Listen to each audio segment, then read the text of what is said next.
firecracker was banned, right? Firecracker was banned in the particular time, जो शाम का time था उसमें, और ज्यादातर तो शाम के टाइम पे ही फायर क्रैकर जो है वो फोड़े जाते हैं। तो दिल्ली में ऐसा बोला गया कि भाई नॉइज पोल्यूशन और वॉइस पोल्यूशन ये बहुत हो जाता है, तो इसकी वजह से हम फायर क्रैकर्स को, मतलब कि पटाखों को दिल्ली में इस समय के दौरान नहीं फोड़ने देंगे। ऐसी कुछ चीजें वहां पे हुई।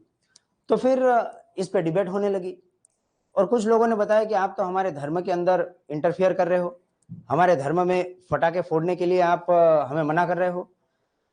तो फिर देखा गया कि भाई बताओ, तो दिवाली के दिन पटाखे फोड़ना है ऐसा कहाँ लिखा है? और क्या ऐसा कोई रिलीजियस टेक्स्ट आपका ऐसा कोई ये देता है, गवाही देता है कि भाई इसेंशियल प्रैक्टिस है हिंदू धर्म का? तो फिर देखा गया तो पूरी एक बातें पीछे जाती है रामचरितमानस में, और रामचरितमानस में बातें जाती है, और वहां पे ऐसा बोला जाता है कि श्री राम जब रावण का वध करके जब वो लंका से अयोध्या में वापस आते हैं, तो अयोध्या वासी उनके मान में, उनके सम्मान में अयोध्या को सजाते हैं। अयोध्या को सजाते हैं तो वो सजाते हैं रंगोली से, दिए से, और अलग अलग उत्सव मना के। ऐसा कुछ सुप्रीम कोर्ट ने पाया। फिर बात डिबेट चलने लगी, तो फिर दिए से ही और रंगोली से ही करा जाए, ट्रेडिशन तो यही है। लेकिन फिर over the period of time दिए की जगह आर्टिफिशियल दिए ने और उत्सव की जगह पटाखों ने ले ली, और फिर पटाखे जो है वो दीपावली का एक अभिन्न अंग बन गया। और वो बन गया, उसके बाद से पटाखे और दिवाली एक साथ देखा जाता है। और फिर अब जब noise pollution, air pollution, voice pollution, ये सब कुछ मेट्रो सिटीज में बढ़ रहा है, और तब जाके जब बोला जा रहा है कि भाई आप पटाखों को इस समय के लिए नहीं फोड़ सकते हो, तो किसी को लग रहा है कि ये तो हमारी धार्मिक आस्थाओं का उल्लंघन है, आप ऐसा नहीं कर सकते हो। और हमारे पास आर्टिकल 26 है, कलेक्टिव राइट है। आर्टिकल 26 है जो हमारा फंडामेंटल राइट है, जो हमारे रिलीजियस प्रैक्टिस को हमारे हिसाब से फॉलो करने के लिए हमें छूट देता है। तो हम हमारे धर्म को हमारे हिसाब से चलाएंगे, मैनेज करेंगे। तो फिर ठीक है, आप आपके धर्म को आपके हिसाब से चलाओ, लेकिन आप हर कोई चीज वो करोगे तो वो थोड़ा ठीक नहीं रहेगा। और फिर उसमें देखा जाएगा इसेंशियल प्रैक्टिस, कि कौन सी आपके धर्म की इसेंशियल प्रैक्टिस है। तो फिर जो हमने कल बात की कि हमारे इस्लाम धर्म में जो हमारी बहनें हैं वो जो हिजाब पहनती है वो, फिर इस्लाम में बकरी ईद के दिन जो बकरा काटा जाता है वो, दीपावली में दिए की जगह पे पटाखे फोड़े जाते हैं वो, जैनिज्म में संथारा किया जाता है वो, या फिर हमारे पारसी में, पारसी लोगों को आपका पता होगा कि वहां पे दाह संस्कार या फिर दफनाया नहीं जाता है। पारसियों में डेड बॉडी को ऐसे खुली छोड़ दिया जाता है, वल्चर रेस्टोरेंट जिसे कहते हैं, वल्चर रेस्टोरेंट में छोड़ दिया जाता है खुले में। फिर वो वल्चर आएंगे और बॉडीज को वो नोच नोच के खा लेंगे।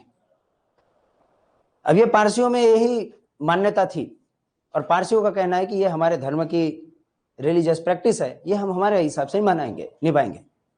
लेकिन प्रॉब्लम वहीं पे आ रही थी कि पहले पॉपुलेशन कम थी तो चल जाता था, लेकिन अभी ऐसा हो रहा है कि खुले में जब बॉडीज ऐसे सड़ती हुई रहेगी और वल्चर कोई नहीं आता, या फिर वल्चर आधा खा के चला जाता है बॉडीज को।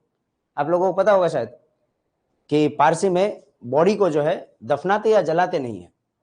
यस, क्या मैं उम्मीद करूं कि आपको पता है? चलो मैं बता देता हूं, ऐसा होता है। ठीक है, कि जिस तरीके से आपको पता है कि इस्लाम में बॉडी को दफनाया जाता है, डेड बॉडी को दफनाया जाता है, हिंदुइज्म में डेड बॉडी को जलाया जाता है, राइट। मोस्ट ऑफ रिलीजन में ऐसा ही होता है, या तो दफनाया जाता है या तो जलाया जाता है। लेकिन जो पारसी धर्म है, जब वहां पे मृत्यु हो जाती है किसी की, तो उसको दफनाया या जलाया नहीं जाता, डेड बॉडी को ऐसे खुले में छोड़ दिया जाता है। ऐसे किसी भी खुले में नहीं छोड़ दिया जाता है, उनका एक अलग से एक क्रीमेशंस ये होता है, उसे वो वल्चर रेस्टोरेंट कहते हैं, वल्चर रेस्टोरेंट। और उस वल्चर रेस्टोरेंट में क्या कर देंगे कि वो बॉडी को, जो भी मर जाता है उसकी डेड बॉडी को वहां पे खुलेआम छोड़ देंगे। फिर क्या होगा, वल्चर, वल्चर मतलब हाँ वो गिद्ध, जो हम नॉर्मल भाषा में कहते हैं, गुजराती या हिंदी भाषा में कहते हैं गिद्ध। तो वो गिद्ध आता है और बॉडी को नोच नोच के खा लेता है। लेकिन प्रॉब्लम ऐसे आने लगा कि गिद्ध आते थे, आधी बॉडी खा के चले जाएंगे, आधी रहने देंगे, या फिर गिद्ध 2-3 दिन तक आएंगे ही नहीं, और आएंगे तो फिर वो आधा खाएंगे, आधा नहीं खाएंगे, और बाकी का आधा 8-15 दिन तक ऐसे ही सड़ता रहेगा। और उस सड़ने की वजह से बॉडी में से बदबू आने लगती थी, बदबू आएंगी, आजू बाजू का वातावरण और ज्यादा खराब होगा। तो गवर्नमेंट ने थोड़ी लाक की इस पे कि भाई ये ऐसा नहीं करोगे तो अच्छा होगा। तो फिर पारसी लोग जो पीसफुल समुदाय माने जाते हैं, अभी भी पीसफुल ही है, उनको थोड़ा बुरा लग गया। बोले ये क्या आप हमारे धर्म में इंटरफेयर कर रहे हो। बोले यहाँ पे धर्म कैसे आ गया। बोले कि हमारे धर्म का इसेंशियल प्रैक्टिस है बॉडी को छोड़ देना। बोले कि हम इस दुनिया में से आए हैं और इस दुनिया को काम लग के चले जाएंगे, इसलिए हमें बॉडी को मारने दे, हम बॉडी को जलाते या दफनाते नहीं है, इसलिए हमें बॉडी को ऐसा छोड़ना है। बोले कि आप छोड़ रहे हो लेकिन दूसरों का भी तो खत्मा हो रहा है यहाँ पे। तो उसके लिए फिर अलग अलग रेस्टोरेंट, मतलब कि वल्चर रेस्टोरेंट बनाए गए, और उस वल्चर रेस्टोरेंट में अलग अलग जगह उनको एलोकेट की गई, जो शहर से दूर हो, जो शहर के इधर हो, कोने में हो, ऐसा कुछ किया गया ताकि वो भी चलता रहे और ये भी चलता रहे। This is a collective right, article 26, right. तो अब इसेंशियल प्रैक्टिस के अंतर्गत ये सारी चीजें आती हैं, राइट। तो प्रीवियसली हमने जो बात की आर्टिकल 25 एंड 26, अभी आते हैं आर्टिकल 27 पे, जो आपने कल भी मुझे बताया था, और अब उससे आगे हम बढ़ते हैं। आर्टिकल 27, आर्टिकल 27 एक लाइन में अगर मैं बोलूं, सिंपली अगर मैं बताने की कोशिश करूं आपको आर्टिकल 27 के बारे में, थोड़ा सा इंट्रोडक्शन हम उसका लेते हैं और फिर उसमें आगे बढ़ते हैं। क्यों जरूरी है, ये ज्यादा जरूरी है कि आर्टिकल 27 क्यों जरूरी है।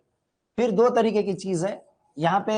आर्टिकल 27 का एक छोटा सा इंट्रोडक्शन ऐसा है, मतलब कि जो कॉन्स्टिट्यूशन में दिया गया है वो है कि नो टैक्स, बस इतना समझ लीजिए, बाकी अंदर क्या क्या चीज है वो मैं आपको बता देता हूं, कि no tax from the religious institutions, from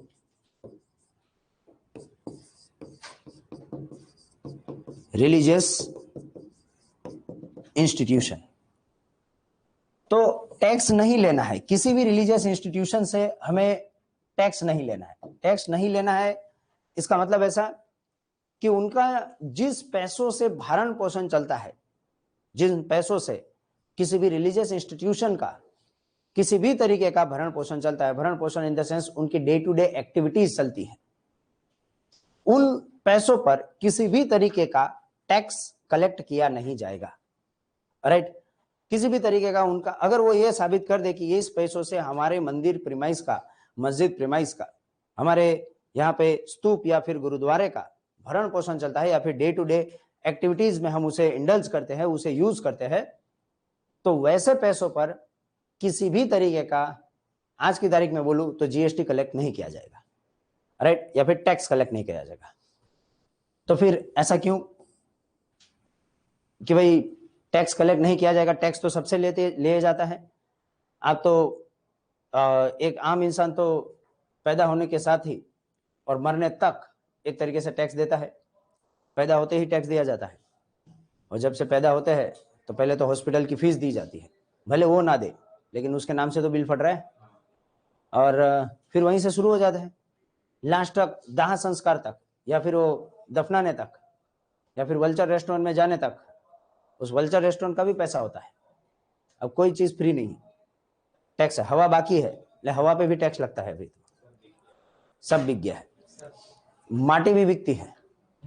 आप नर्सरी में जाओ और 5 रुपए की थैली मिलती है माटी की, मिट्टी की, तो मिट्टी भी बिकती है। ये भी बिकेगा, वो भी बिकेगा, सब कुछ बिकेगा है। इंसान तो कितने दिनों से बिक रहे हैं, पहली बार थोड़ी है। इंसान पैदा होने के साथ ही बिक गए थे, पहली बार नहीं बिक रहा है। चलिए, तो रिलीजियस इंस्टीट्यूशन से टैक्स क्यों नहीं?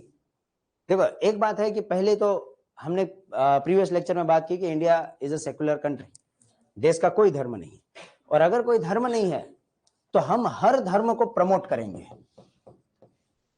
हम हर धर्म को क्या करेंगे, प्रमोट करेंगे, उन्हें प्रोत्साहित करेंगे भारत में फलने और फूलने के लिए। और भले हम हमारी तरफ से पैसे ना दे लेकिन उनकी तरफ से पैसे ना लेंगे, राइट।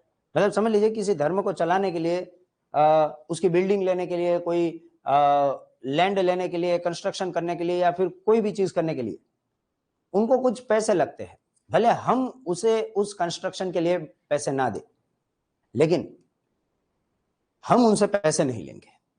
मस्जिद बना रहे हैं, बनाओ अपने पैसे से, हमें पैसे देने की जरूरत नहीं। आप मंदिर बना रहे हो, आपके हिसाब से बनाओ, हमें पैसे देने की जरूरत नहीं है, राइट। आप जो भी कर रहे हो टैक्स 1 रुपया भी देना नहीं है। बाकी आपको पता है कंस्ट्रक्शन साइट में या फिर कंस्ट्रक्शन में कितना खर्चा लगता है, कंस्ट्रक्शन में बहुत खर्चा लगता है और उससे भी ज्यादा, उसका आधे से ज्यादा जीएसटी चला जाता है।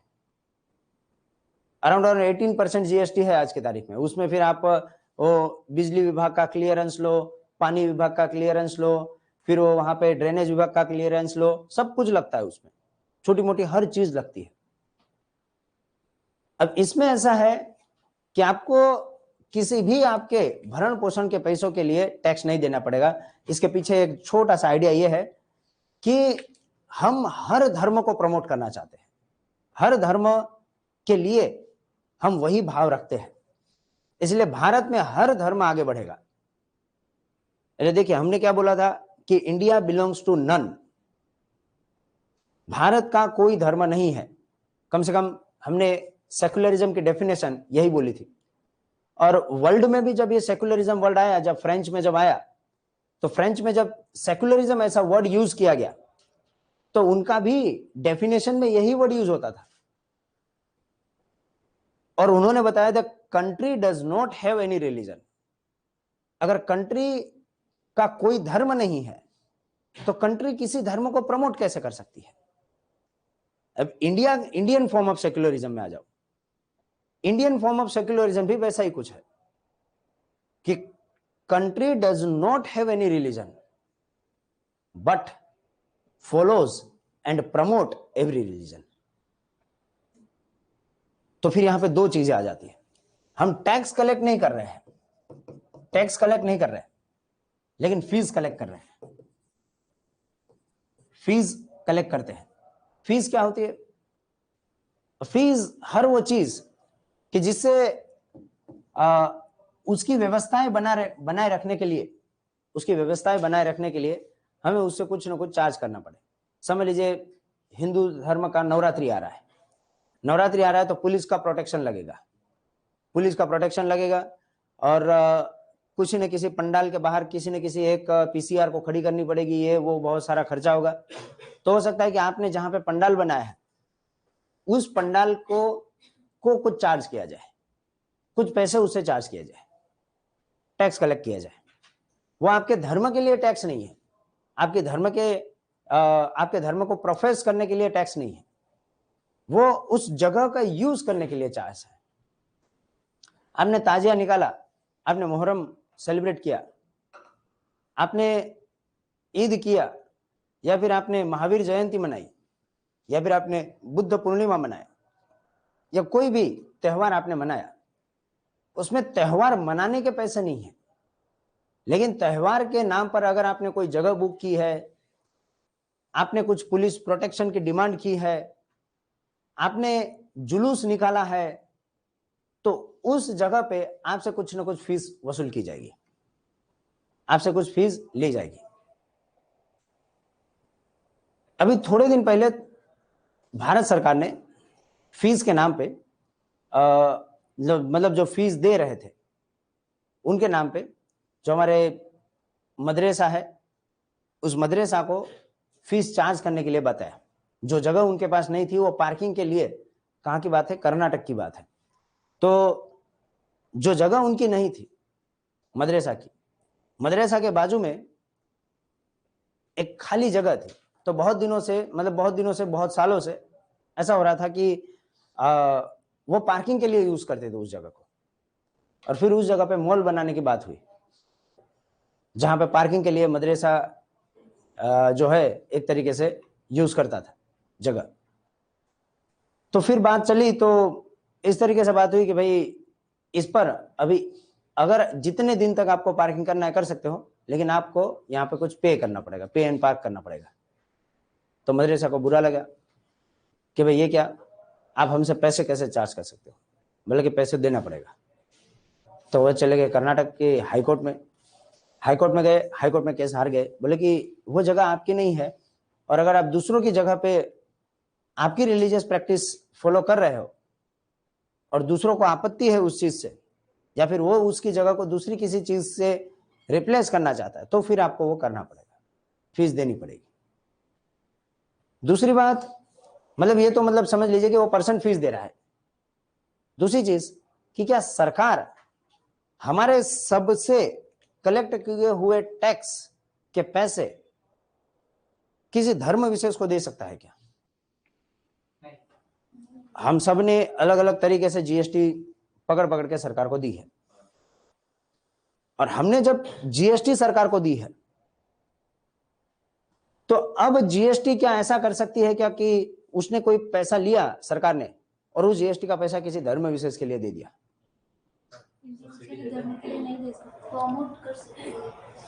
प्रमोट नहीं कर सकते, वही तो मैंने बोला, प्रमोट नहीं, मतलब प्रमोट इन द सेंस ये सारी चीजें नहीं होगी, किसी एक धर्म विशेष को नहीं। यस, इंडिविजुअली नहीं हो सकता।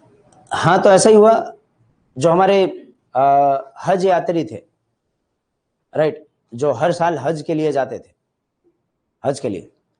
तो ऐसा होता था कि भारत सरकार जो है उनको सब्सिडी दिया करते थे, पहले सब्सिडी दिया करते थे हज यात्रा के लिए, कि हज यात्रा में जा रहे हो तो हमारी तरफ से आपको इतने रुपए की सब्सिडी। तो भारत सरकार ने अभी कुछ एक साल पहले हज की यात्रा की सब्सिडी को कैंसिल कर दिया, और कैंसिल करने के पीछे रीजन यही बताया कि भाई हम किसी एक धर्म को इस तरीके से सब्सिडी नहीं दे सकते। तो फिर आपको 4 धाम की यात्रा के लिए भी सब्सिडी चाहिए होगी, फिर आपको वो 12 ज्योतिर्लिंग घूमने के लिए भी सब्सिडी चाहिए होगी, फिर आपको हर एक मंदिर पे जाने के लिए भी सब्सिडी मांगोगे, फिर वो बुद्धिस्ट जो हमारा समुदाय है बाहर के देश से यहाँ पे आता है तो वो भी मांगेंगे कि भाई हमें लुम्बिनी वन जाना है, सब्सिडी दो। लुम्बिनी वन बुद्धिस्ट का हाईएस्ट जगह है जहाँ पे हमारे गौतम बुद्ध का जन्म हुआ। सारनाथ जाना है, सब्सिडी दो, राइट। मतलब हर जगह के लिए सब्सिडी मांगने की डिमांड होती। फिर इसलिए भारत सरकार ने कुछ दिन पहले हज की यात्रा पे देने वाली सब्सिडी को कैंसिल कर दिया। चलिए, ये तो हुआ। तीसरा चीज, अभी आप सबको पता ही होगा कि अयोध्या में राम जन्मभूमि बन रहा है। राम जन्मभूमि का जो मंदिर का जो है वो शिलान्यास, जैसा उन्होंने बताया, जनवरी में होने वाला है, 2024 की जनवरी में। पैसा कौन दे रहा है इसमें? ट्रस्ट दे रही है। अच्छा, कौन सा ट्रस्ट है? हाँ, नाम कुछ ऐसा है कि राम जन्मभूमि ट्रस्ट, ऐसा कुछ है। क्या आपको लगता है ट्रस्ट ही पैसा दे रही है? तो इससे पहले सरकार कहाँ चली गई थी? 2015-16 से पहले सरकार कहाँ चली गई थी? 2014 से पहले सरकार ने पैसे क्यों नहीं दिए? सॉरी, ट्रस्ट ने पैसे क्यों नहीं दिए? देखो, ऐसा है, तुम्हारा कुत्ता कुत्ता, हमारा कुत्ता टॉमी। ऐसा नहीं है, सरकार नहीं दे रही है। ऑफिशियली ऐसा दिखाया गया है, कि पूरे भारतवर्ष में से चंदा इकट्ठा किया गया, और आपके घर पे भी कहीं ना कहीं आए होंगे चंदा इकट्ठा करने के लिए, चेक दिया होगा। हाँ, मतलब चंदा इकट्ठा करने के लिए आए थे, सब आए भी थे और सारी चीजें हुई थी, ठीक है। तो चंदा इकट्ठा किया गया पूरे भारतवर्ष में से। अब कुछ लोगों का कहना ऐसा है कि राम जन्मभूमि का जो मंदिर बन रहा है वो भारत सरकार के सपोर्ट से बन रहा है। तो भारत सरकार के अगर सपोर्ट से बन रहा है तो फिर ये भारत सरकार इसको सपोर्ट क्यों कर रही है? क्योंकि देश तो किसी का नहीं है, किसी धर्म का नहीं है। वही होता है लोकतंत्र में सरकारें वो अमीरों के नोट और गरीबों के वोट से ही चलती है, वो ऐसा ही होता है? अरे यही छपता है और यही होता है। तो जब तक वो अमीरों की तरफ से नोट नहीं मिलेंगे और आप और हमारे जैसे लोग नहीं है, हम वोट है, तो लास्ट में जब वोट मिलेगा तब हमारे और उनके जैसे लोग सामने आएंगे। ठीक है, तो इस पे बहुत डिबेट हुई, देश में डिबेट हुई, लेकिन उसको इस तरीके से बताया गया जैसा आपने मुझे बताया कि ट्रस्ट पैसा दे रही है। हाँ, तो हम भी यही मान के चलेंगे, ट्रस्ट ही पैसा दे रही है। ठीक है, और ट्रस्ट ही उस राम मंदिर को बना रही है। ठीक है, लेकिन दूसरी चीज, एक चीज की हम सब ने पैसे दिए हैं, टैक्स जीएसटी हम सब ने दिए है, और उस जीएसटी का यूज सरकार किसी एक धर्म के लिए नहीं कर सकती। तो क्या प्रधानमंत्री, हमारे देश के प्रधानमंत्री किसी एक धर्म विशेष की पूजा करते हुए दिखने चाहिए, प्रेयर करते हुए दिखने चाहिए? उनकी पर्सनल है, उनकी पर्सनल मैटर है, उनके पास भी आर्टिकल 25 है, इंडिविजुअल राइट है उनके पास कॉन्साइंस के हिसाब से उनको उनका धर्म मानने की, और बिल्कुल है उनके पास। लेकिन जब प्रधानमंत्री ऑफिशियल टूर पे जाते हैं या फिर प्रधानमंत्री एज अ प्रधानमंत्री पूरी दुनिया में घूमते हैं, तब वो हमारे उस धर्म का, किसी एक धर्म का वो प्रचार नहीं कर सकते, क्योंकि India belongs to none and Indian prime minister is also belongs to none. Religion के मैटर में बोल रहा हूं, एक धर्म विशेष के नहीं है। और डेमोक्रेसी में, लोकतंत्र में रियलिटी से ज्यादा परसेप्शन मैटर करता है, परसेप्शन ज्यादा मैटर करता है। रियलिटी मैटर करती है, लेकिन लोगों के दिमाग में आपका माइंड क्या है वो at the end of the day vote में तब्दील होगा। और अगर देश के प्रधानमंत्री, समझ लीजिए किसी मंदिर के शिलान्यास में जा रहे हैं, वहां पे जन्मभूमि का वो एक तरीके से खाता मुहूर्त कर रहे हैं, एज अ प्राइम मिनिस्टर वो कहीं नवरात्रि में जा रहे हैं, एज अ प्राइम मिनिस्टर उन्होंने कहीं पे समझ लीजिए कि ऐसा कोई भी चीजें की कि जो एक ही धर्म को विशेष को दिखाता हो। अब इससे क्या होगा कि प्राइम मिनिस्टर जो है वो सबके है और पूरे देश के, पूरे धर्म के लोगों के प्राइम मिनिस्टर है। ऑफिशियली प्रधानमंत्री या फिर मुख्यमंत्रियों को ऐसा नहीं करना चाहिए। लेकिन आपको पता है, जैसा आपने बताया कि वोट के लिए ये सारी चीजें होती है। ठीक है, अगर आप आर्टिकल 27 को देखो तो टैक्स के पैसे हम सब के हैं, तो हमारे पैसों से, दिए गए हमारे पैसों से सरकार या प्रधानमंत्री किसी एक धर्म को प्रमोट नहीं कर सकते। उन्हें ऑल द धर्म, सारे रिलीजियस बिलीफ को अपने साथ उनको उनकी तरफ से देना चाहिए। लेकिन एट द अनदर हैंड प्रधानमंत्री खुद की भी एक बिलीफ सिस्टम है, उनका भी एक धर्म है, उनकी भी एक सिस्टम है। आर्टिकल 25 के अंतर्गत उनके पास भी राइट टू कॉन्साइंस है, और उनको जो धर्म मानना है वो धर्म के हिसाब से वो अपना बिलीफ को रखेंगे। हाँ, तो वो बिल्कुल कर सकते हैं। जैसे आपके पास राइट है, जैसे मेरे पास राइट है, वैसे प्रधानमंत्री भी आप और मेरे में से ही एक पर्सन है। अगर वो हिंदू धर्म का है, अगर वो मुस्लिम धर्म का है, अगर वो क्रिश्चियन धर्म का है, तो बिल्कुल जाके वो प्रधानमंत्री वहां पे अपने प्रधानमंत्री ऑफिस में, अगर वो हिंदू धर्म का है तो आराध्य शिव की शिवलिंग वो वहां पे रख सकते हैं, और वहां पे वो हो सकता है कि रोज वहां पे पूजा करे शिवलिंग की, अपने पीएमओ में, प्रधानमंत्री ऑफिस में। तो इससे आपको आपत्ति नहीं होनी चाहिए, क्योंकि वो उसका पर्सनल मैटर है। वो उसके रूम में रख रहा है, वो उसके पीएमओ के दफ्तर में रख रहा है, ऐसा हर कोई करता है। अगर आप किसी एक धर्म विशेष से हो और आपके धर्म की, आप कोई बड़े पोस्ट पे चले गए और आपके धर्म की रिलेटेड कोई भी चीज है, तो आप कोशिश करोगे कि आपके सामने रहेगी, आपके ऑफिस में आपके सामने हो सकता है कि आप आराध्य की फोटो लगा दो, मूर्ति लगा दो, ऐसा कुछ कर सकते हो। हाँ, तो प्रधानमंत्री भी ऐसा कर सकते हैं, क्यों नहीं कर सकते, लेकिन पब्लिक मनी से नहीं, अपने खुद के पैसों से, और वो अपने तरीके से। जैसे मेरा धर्म है, मैं मेरे धर्म में मेरे घर पे जाके मैं उसको बिलीव करूंगा, मैं मेरे ऑफिस में रहूंगा तो मेरे धर्म को, अगर मेरी कोई डेस्क है तो उस डेस्क पे मैं उसको चिपका दूंगा या फिर वहां पे रख सकता हूँ। मुझे लगता है कि भाई मुझे इसे मानना चाहिए, मुझे उपवास रखने हैं तो मैं उपवास रखूंगा, नवरात्रि का उपवास रखूंगा, या फिर मुझे लगता है कि मुझे गणेश चतुर्थी के वक्त उपवास रखने हैं तो मैं रखूंगा, ऑफिस में आके भी रखूंगा, ऑफिस के बाहर भी रखूंगा, इससे मुझे कोई रोक नहीं सकता है। लेकिन इस चीज को अगर मैं पब्लिकली जाकर उन सारी चीजों में बताने लगूं, मतलब मैं तो पब्लिक फिगर नहीं हूं, लेकिन प्रधानमंत्री पब्लिक फिगर है, और प्रधानमंत्री जो भी करते हैं उससे उन पे लगने वाले खर्चे वो हमारे खर्चे हैं, जीएसटी से कलेक्ट किए गए खर्चे हैं, और जीएसटी किसी एक समुदाय के धर्म के विशेष के लोगों ने नहीं दिया है, वो सब ने दिया है।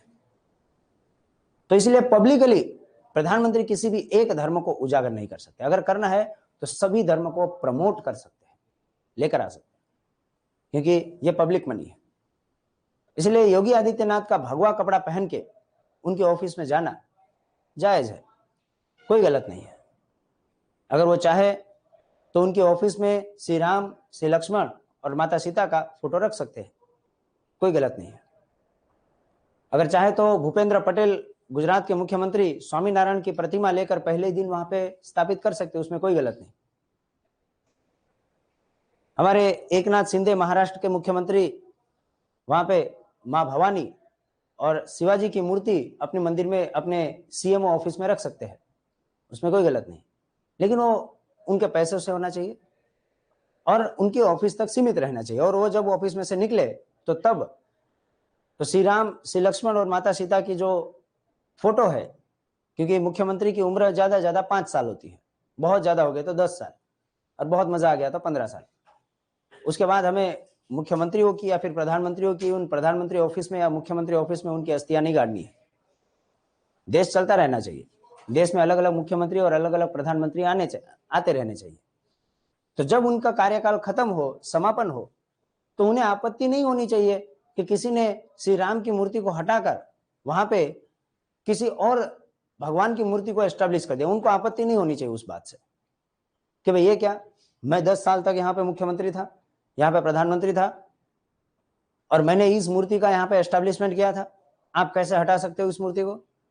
आपकी पर्सनल चीज वो सिर्फ 10 साल तक थी या फिर 15 साल तक थी, उसके बाद ये आपकी नहीं है, इसके बाद ये मुख्यमंत्री की है, और वो मुख्यमंत्री चाहते हैं कि उनके आराध्य उनके सामने रहे तो वो रहेंगे। इसीलिए उनके पर्सनल बिलीफ है, उस पर्सनल बिलीफ को वो मान सकते हैं आर्टिकल 27 के अंतर्गत, लेकिन पब्लिक मनी से नहीं। टैक्स हम कलेक्ट नहीं कर रहे हैं उनसे, जो भी रिलीजियस इंस्टीट्यूशन है हम उनसे टैक्स नहीं कलेक्ट कर रहे हैं। अगर हम टैक्स नहीं कलेक्ट कर रहे हैं तो पब्लिक से लिए हुए टैक्स का उपयोग भी वो अपनी मर्जी से नहीं कर सकते, अपने हिसाब से वो नहीं कर सकते, राइट। तो इसीलिए हम जब भारत को सेकुलर कंट्री कहते हैं तो उसमें एक सबसे बड़ा आर्टिकल 27 जो कहता है कि हर धर्म, कोई भी धर्म को अगर यहाँ पे प्रोटेक्शन मिले तो हर धर्म को प्रोटेक्शन मिलेगा, लेकिन किसी भी धर्म से टैक्स हम वसूल नहीं करेंगे, राइट। चलिए पहले लिख लेते हैं।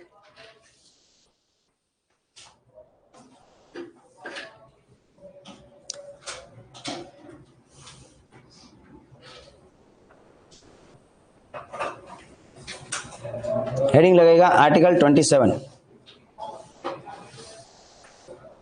अनुच्छेद 27, freedom from taxation for promotion of religion, for promotion of religion. किसी भी धर्म के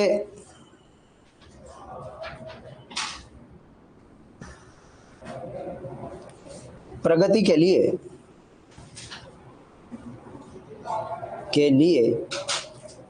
कर में से स्वतंत्रता, कर में से स्वतंत्रता। Next point, article 27 lays down that Article 27 lays down that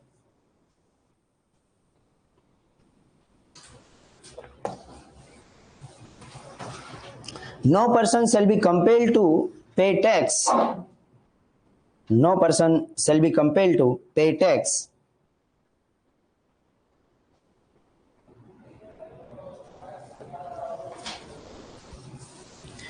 for the promotion or the maintenance of any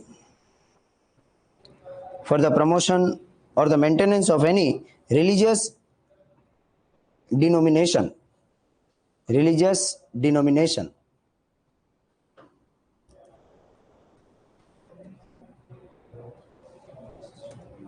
Religious denomination.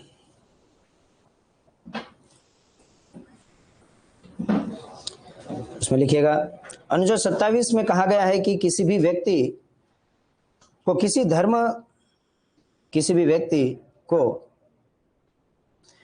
धर्म विशेष या धार्मिक संप्रदाय के धर्म विशेष या धार्मिक संप्रदाय के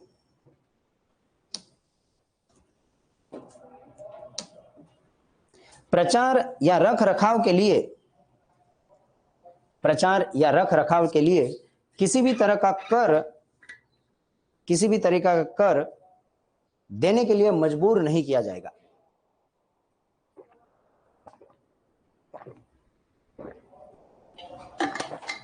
किसी भी तरह का कर देने के लिए मजबूर नहीं किया जाएगा। Next point, in other word the state should not spend In other word,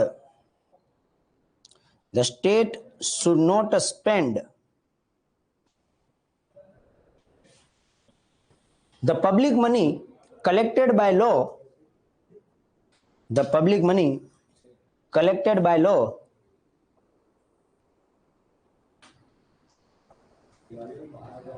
a way of tax for promotion,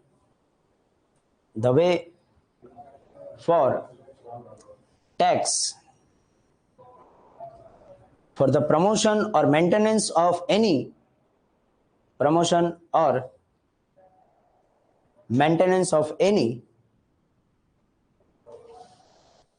particular religion। दूसरे शब्दों में कहे तो राज्य को कर के रूप में एकत्रित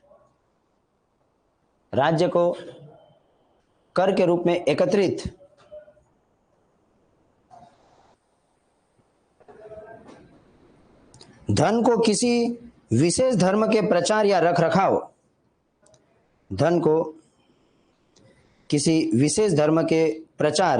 रखाव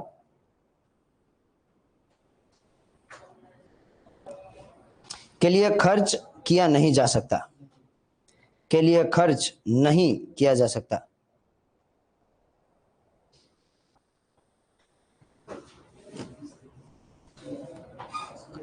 नेक्स्ट पॉइंट,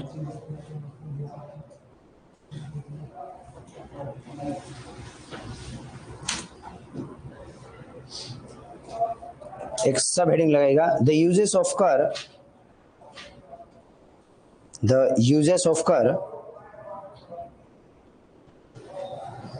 उसमें लिखिएगा द यूजेस ऑफ टैक्स, कर नहीं, द यूजेस ऑफ टैक्स, कर का उपयोग, उसमें लिखिएगा this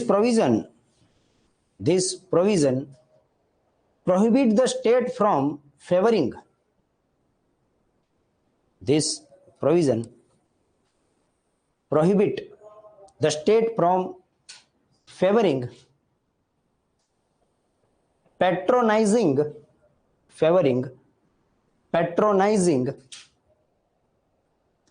and supporting any one religion over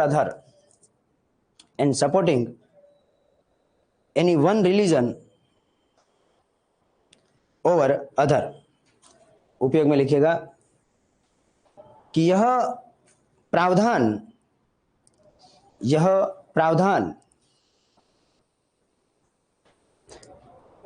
देश को किसी एक धर्म विशेष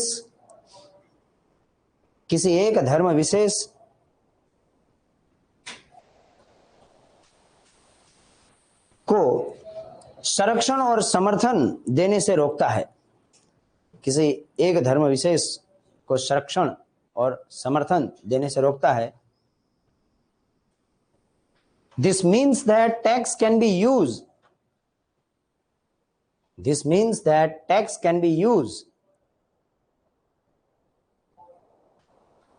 for the promotion and the maintenance of all religion. For the promotion and maintenance of all religion. इसका मतलब यह है कि कर का उपयोग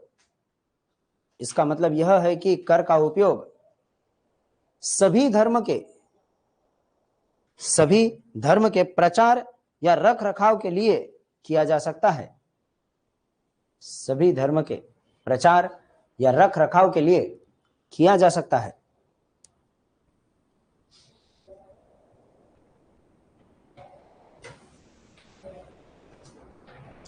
नेक्स्ट एक सब हेडिंग लगेगा collection of fees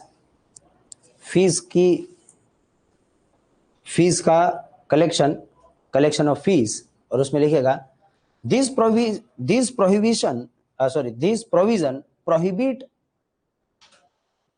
provision prohibit on only levy, L-E-V-Y, levy.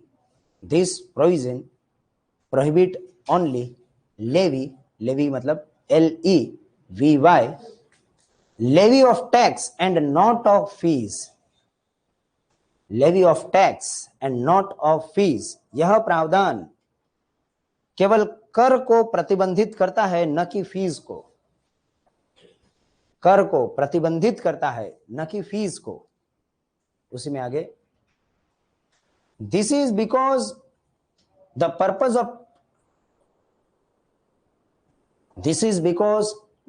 of fee is to control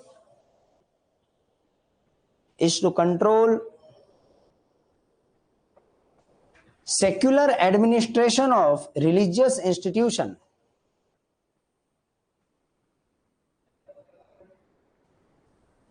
Is to control secular administration of religious institution and not promote or maintain religion. And not promote and maintain religion.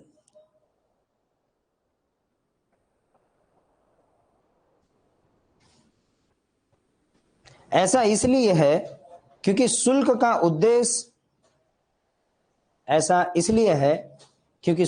उद्देश्य धार्मिक संस्थानों के धर्मनिरपेक्ष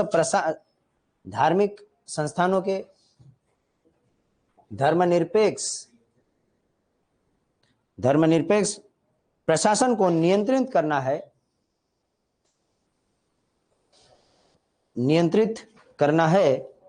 न कि धर्म को बढ़ावा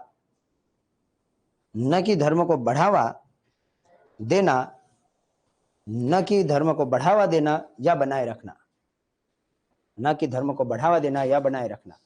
next point, thus a fees can be levied, L-E-V-I-E-D. Thus a fees can be levied on the pilgrim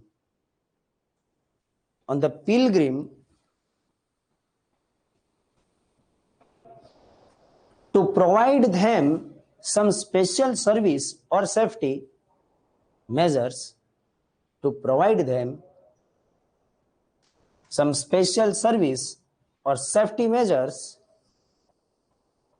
उसमें आगे similarly a fees can be levied,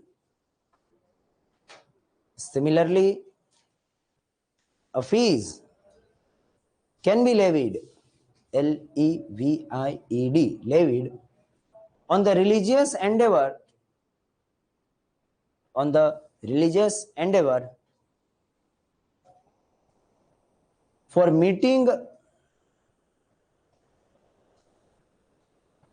and the regulation of expenditures for meeting and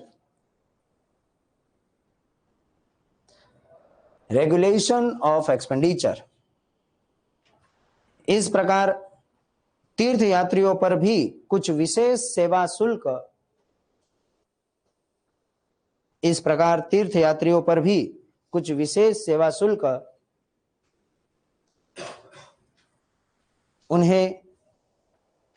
उन्हें सुरक्षा प्रदान करने के लिए लगाया जा सकता है, सुरक्षा प्रदान करने के लिए लगाया जा सकता है। इस प्रकार विनिमय व्यय को पूरा करने के लिए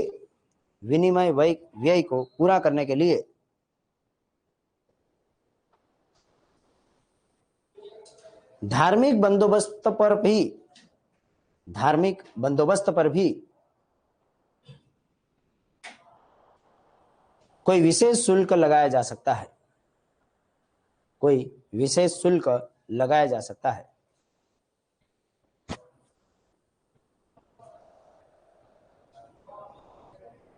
राइट।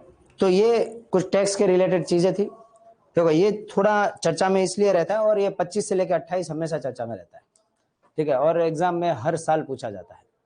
भारत का जब सेकुलरिज्म के ढांचे के बारे में क्वेश्चन पूछा जाता है और मेंस में आपको इधर उधर से कहीं ना कहीं से पेपर 2 में इसका जिक्र करना ही पड़ता है। अभी मैं थोड़ी देर बाद आपको इसके बारे में कैसे कैसे क्वेश्चन आए हैं वो भी दिखाता हूं, ताकि आपको आइडिया लगे कि किस तरीके से आपको लिखना चाहिए मेंस में, ठीक है। तो हर साल ये रहता है और आप देखिएगा जब प्रधानमंत्री नरेंद्र मोदी, अभी के प्रधानमंत्री या फिर इससे पहले के प्रधानमंत्री, तो इससे पहले हमारे प्रधानमंत्री मनमोहन सिंह थे। मनमोहन सिंह तो टर्बन लगा के आते थे अपने ऑफिस में, वो सिख थे। तो क्या भारत के प्रधानमंत्री को ऐसे टर्बन लगा के आना चाहिए? वो सिख है तो वो सिख दिख क्यों रहे हैं? ये भी तो बहुत बड़ा इशू है। अब जैसे ये प्रधानमंत्री हिंदू है तो हिंदू दिख रहे हैं, वैसे वो सिख थे तो सिख दिख सकते हैं, उसमें कोई तकलीफ नहीं है, राइट। इससे पहले हमारे डॉक्टर एपीजे अब्दुल कलाम थे, राष्ट्रपति थे, तो वो मुस्लिम थे तो वो मुस्लिम दिखते थे, उसमें क्या तकलीफ है, राइट। तो इसमें कोई तकलीफ नहीं है कि उनकी पर्सनल चीजों को वो अपनी ऑफिस में फॉलो करें। मनमोहन सिंह का टर्बन पहनना और टर्बन पहन के ऑफिस में जाना, और उतना ही नहीं, ऑफिस के बाहर और भारत के रिप्रेजेंटेटिव के तौर पे जब बाहर जाते थे वो टर्बन पहन के जाते थे और दिख जाता था कि भाई देखो सिख व्यक्ति आ रहा है। और प्रधानमंत्री को तो ऐसा बोला जाता था कि सिंह इज किंग, ऐसा बोला जाता था। वो मूवी आई थी उस वक्त, इसीलिए सिंह इज किंग का नारा दिया जाता था। तो इसमें कोई बुराई नहीं है कि इस वक्त के प्रधानमंत्री अगर हिंदू है तो वो हिंदू दिख रहे हैं, तो उसमें कोई प्रॉब्लम नहीं है। बस ऐसा कि लोगों से कलेक्ट किए हुए पैसों का उपयोग वो अपने निजी धर्म को प्रमोट करने के लिए नहीं कर सकते, बस इतना है। बाकी उसमें कोई तकलीफ नहीं होनी चाहिए। अभी आप लोग एडिटोरियल पढ़ोगे तो इसमें ये मुद्दा बहुत छाया हुआ रहता है। कभी भी प्रधानमंत्री पूजा में बैठ जाए तो दूसरे दिन एडिटोरियल आता है, देखो ये देखो, मैंने बोला था ना आपको कैसा होता है, देखो ऐसा कर रहे हैं, पूजा कर रहे हैं, प्रधानमंत्री पूजा कर रहे हैं। तो पूजा कर रहे हैं तो उसमें क्या गलत है? तो बोले कि देखो प्रधानमंत्री पूजा कर रहे हैं। हाँ, तो तब क्यों नहीं बोले? मनमोहन सिंह जब सिख प्रधानमंत्री थे और जब गुरुद्वारा में माथा टेकने जाते थे तो तब क्यों नहीं बोले कि भाई वो भी तो प्रधानमंत्री थे और वो भी तो 10 साल प्रधानमंत्री रहे, और हमें नाज है मनमोहन सिंह, हमारे 10 साल तक प्रधानमंत्री रहे और इतने फाइनेंशियल रिफॉर्म लेकर आए। हाँ, थोड़े घोटाले हुए वो बात अलग है। 2-4 लाख करोड़ का ही तो हुआ है, उतना क्या हुआ? उतने में तो उतना तो चलता है ना, 2-4 लाख करोड़। तो एक कोयला घोटाला का 2-4 लाख करोड़ का था, फिर वो आदर्श घोटाला था थोड़ा सा, फिर वो चलता है उतना, क्या उतना आगे पीछे हो जाता है। चारा घोटाला भी हुआ था, आदर्श स्कैम भी हुआ था, 2G स्पेक्ट्रम भी हुआ था, वो चलता है उतना। हाँ, तो उसमें क्या है? किसके? अरे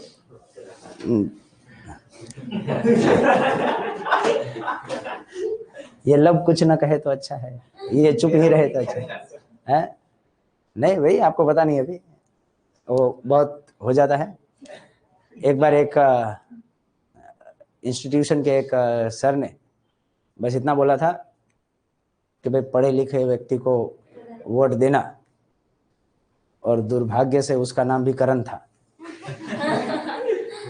तो बहुत चार्जेस लगे थे उस पे, सुना था क्या आप लोगों ने? हाँ, तो यहाँ पे नहीं था, वो किसी और इंस्टीट्यूशन में था और वहाँ पे ऑनलाइन लेक्चर चल रहा था। और भी जितना ही बोला था उन्होंने कि भाई देखो भाई, पढ़े लिखे साहब को वोट देना। और मैं तो मानता हूँ कि पढ़े लिखे को ही वोट दिया गया है, और आप लोग तो बहुत समझदार हो, देश की जनता बहुत समझदार है। मैं देश की जनता पे जरा भी डाउट नहीं करता हूँ, और वो पढ़े लिखे को ही वोट देते हैं, और जो भी वोट देते हैं वो अच्छा ही इंसान होता है, क्योंकि ये जनता है, सब जानती है, इसको सब पता है कि कौन क्या है, कौन कैसा है, और किस तरीके से किसको क्या, किस तरीके से रखना है, किस तरीके से किसको निकालना है, सब जनता को सब पता है। जनता की बुद्धिमत्ता को हम कभी भी डाउट नहीं कर सकते, और वो सब जानती है। और सबसे अच्छा अगर एग्जांपल लेना है तो हमारे राजस्थान से आप एग्जांपल ले सकते हो। उसका मस्त चलता है, 1 साल बीजेपी, 1 साल कांग्रेस, 1 साल बीजेपी, 1 साल कांग्रेस, ऐसा हर देश मजा लेता है, सब पूरे लोकतंत्र का मजा लेते हैं। और राजस्थान वाले लोकतंत्र का मजा लेने में बहुत आगे है, बहुत बढ़िया है। ठीक है, चलिए जो भी है, तो ये है आर्टिकल 27 जो हमें राइट टू रिलीजन सेकुलरिज्म का एक बेस्ट एग्जांपल देता है। उसी से आगे बढ़ते हैं और आर्टिकल 28 पे जाते हैं। जैसा मैंने आपको बताया कि राइट टू रिलीजन में आर्टिकल 27 मतलब 25, 26, 27 और फिर 28, राइट। तो 28 में ऐसा तो क्या दे रखा है? आर्टिकल 28 छोटा सा आर्टिकल है, छोटा सा, पहले आप उसका समझ लीजिए, इंट्रोडक्शन समझ लीजिए। और दो चीजों में डिबेट चलती रहती है, फिर कुछ एग्जाम्पल हम समझेंगे उसके। आर्टिकल 28 कहता क्या है? आर्टिकल 28 कहता है कि किसी भी तरीके के रिलीजियस इंस्ट्रक्शन में आपको कोई फोर्सफुली एंटर नहीं करवा सकता। कहीं पे भी धार्मिक सूचना अगर दी जा रही है, धार्मिक सूचना अगर दी जा रही है, तो उस धार्मिक सूचना में आपकी मर्जी है, आपको एंटर होना है तो एंटर हो, नहीं होना है तो मत हो। मतलब कि मैं अगर बोलूं तो रिलीजियस इंस्ट्रक्शन कहीं दी जा रही है, रिलीजियस इंस्ट्रक्शन मतलब कि सूचना। सूचना कौन सी? तो धार्मिक सूचना। धार्मिक सूचना अगर कहीं पे दी जा रही है तो उस सूचनाओं में आपकी मर्जी है, आपको जाना है जाओ, नहीं मर्जी है नहीं जाना है न जाओ। तो वही बात आती है, तो इंस्ट्रक्शन किसे कहा जाएगा? इंस्ट्रक्शन मतलब क्या? मतलब कि सूचना का मतलब क्या हुआ? कौन सी सूचना? कौन सी सूचना धार्मिक कहलाएगी, कौन सी सूचना धार्मिक नहीं कहलाएगी? दूसरी चीज कि इंस्ट्रक्शन वो है तो जो धार्मिक होगी, रिलीजियस चीजें होगी, वो क्या है, राइट। इस पे जाते हैं। कॉन्स्टिट्यूशन का 28 बस इतना ही कहता है कि किसी को भी पर्सन को आप रिलीजियस इंस्ट्रक्शन को फोर्सफुली मानने, यहां तक कि सुनने के लिए भी दबाव नहीं कर सकते। अगर आपको ऐसा लग रहा है कि भाई मैं जो बोल रहा हूं वो सब सुने, लेकिन इसमें से एक पर्सन को लग रहा है नहीं मैं नहीं सुनना चाहता, मुझे नहीं सुनना है, आपके रिलीजियस इंस्ट्रक्शन में मुझे जरा भी दिलचस्पी नहीं है, तो मैं भाग रहा हूं यहां से, निकल रहा हूं यहां से, तो आप फोर्सफुली नहीं बोलना पड़ेगा, नहीं बैठ सुन, मैं जो बोल रहा हूं सुन पहले फिर जा, तुझे नहीं पता है कि हमारा भगवान कितना बड़ा है, मुझे नहीं बोलना, मुझे नहीं सुनना, मैं भगवान में मानता ही नहीं हूँ, एथिस्ट हूँ, एथिस्ट हूँ मैं, मुझे जरा भी लेना देना नहीं है, सुनना ही नहीं है मुझे तेरी बात। अगर कोई ऐसा कहता है, अगर ऐसा कोई बोलता है, तो उसका वो रिलीजियस राइट है, राइट अंडर आर्टिकल 28। तो फर्स्ट थिंग फर्स्ट कि तो ये इंस्ट्रक्शन कौन सी कहलाएगी? क्या हर इंस्ट्रक्शन रिलीजियस कहलाती है? और कहां पे बाध्यता रखी गई है? कहां पे, कौन सी जगह पे ऐसा बोला गया है कि भाई आप इस जगह पे रिलीजियस इंस्ट्रक्शन दोगे तो किसी को बाध्य नहीं कर सकते? सबसे बड़ी चीज कि जो एजुकेशनल इंस्टीट्यूशन है, एजुकेशनल इंस्टीट्यूशन, उन एजुकेशनल इंस्टीट्यूशंस में आप किसी को भी रिलीजियस इंस्ट्रक्शन सुनने या मानने पर दबाव नहीं कर सकते। कौन सी? एजुकेशन, मतलब कि शैक्षणिक संस्थाएं। शैक्षणिक संस्थाओं में आप किसी को भी अपनी रिलीजियस इंस्ट्रक्शन देने के लिए या सुनने के लिए या मानने के लिए आप बाध्य नहीं कर सकते। तो क्या दूसरी इंस्टीट्यूशंस में कर सकते हैं? हाँ, दूसरी इंस्टीट्यूशन में कोई दिक्कत नहीं है। रिलीजियस इंस्टीट्यूशंस में भी कर सकते हो। रिलीजियस इंस्टीट्यूशन की अगर स्कूल चल रही है तो उसमें भी कर सकते हो। तो वहां पे कौन कौन सी स्कूलें आएगी? तो उसके कुछ एग्जाम्पल हम समझेंगे। कुछ 4 तरीके की एजुकेशनल इंस्टीट्यूशन के बारे में सर्वोच्च न्यायालय ने बताया है। तो ऐसे कौन कौन सी 4 इंस्टीट्यूशंस है और उनको किस तरीके से परमिशन दे रखी है? पहले तो इंस्ट्रक्शन ही किसे बोला जाएगा, और क्या एजुकेशनल इंस्टीट्यूशंस में दिए जाने वाले हर इंस्ट्रक्शन, हर सूचना ये धार्मिक होती है क्या?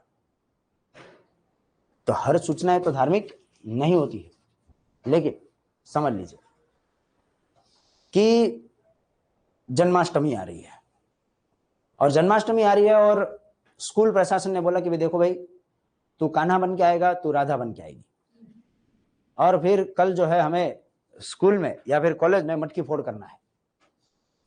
अब ये बोला है, और अगर समझ लीजिए वो कान्हा या राधा बन के नहीं आया और नहीं आई, और फिर ऐसा बोला क्यों, बोला था ना राधा बन के आना, ला 5 रुपया निकाल, चल दंड है तेरा।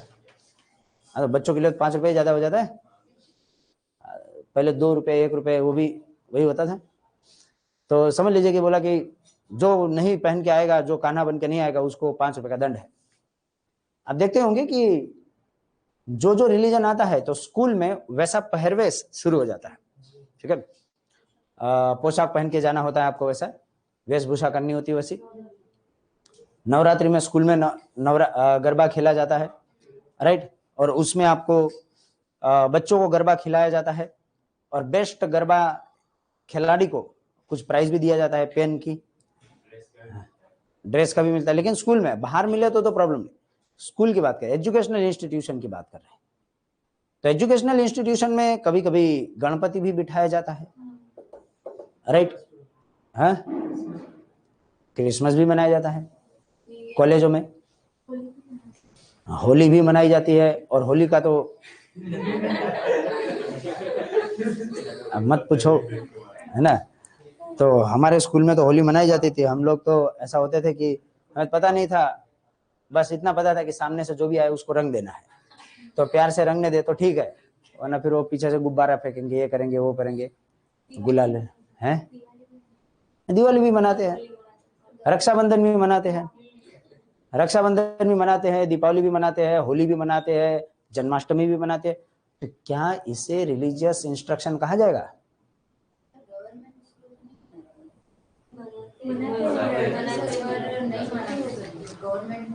अच्छा, बताया है क्या गवर्नमेंट ने? अच्छा, पूछ रहे हो कि बता रहे हो? अच्छा, पूछ रहे हो। हाँ, तो अभी हम पूछेंगे ना उसमें, अभी कौन कौन सी इंस्टीट्यूशन में अलाउड है, कौन से में नहीं है, उसमें देखेंगे ना। तो इसे धार्मिक सूचना बोला जाए या ना बोला जाए?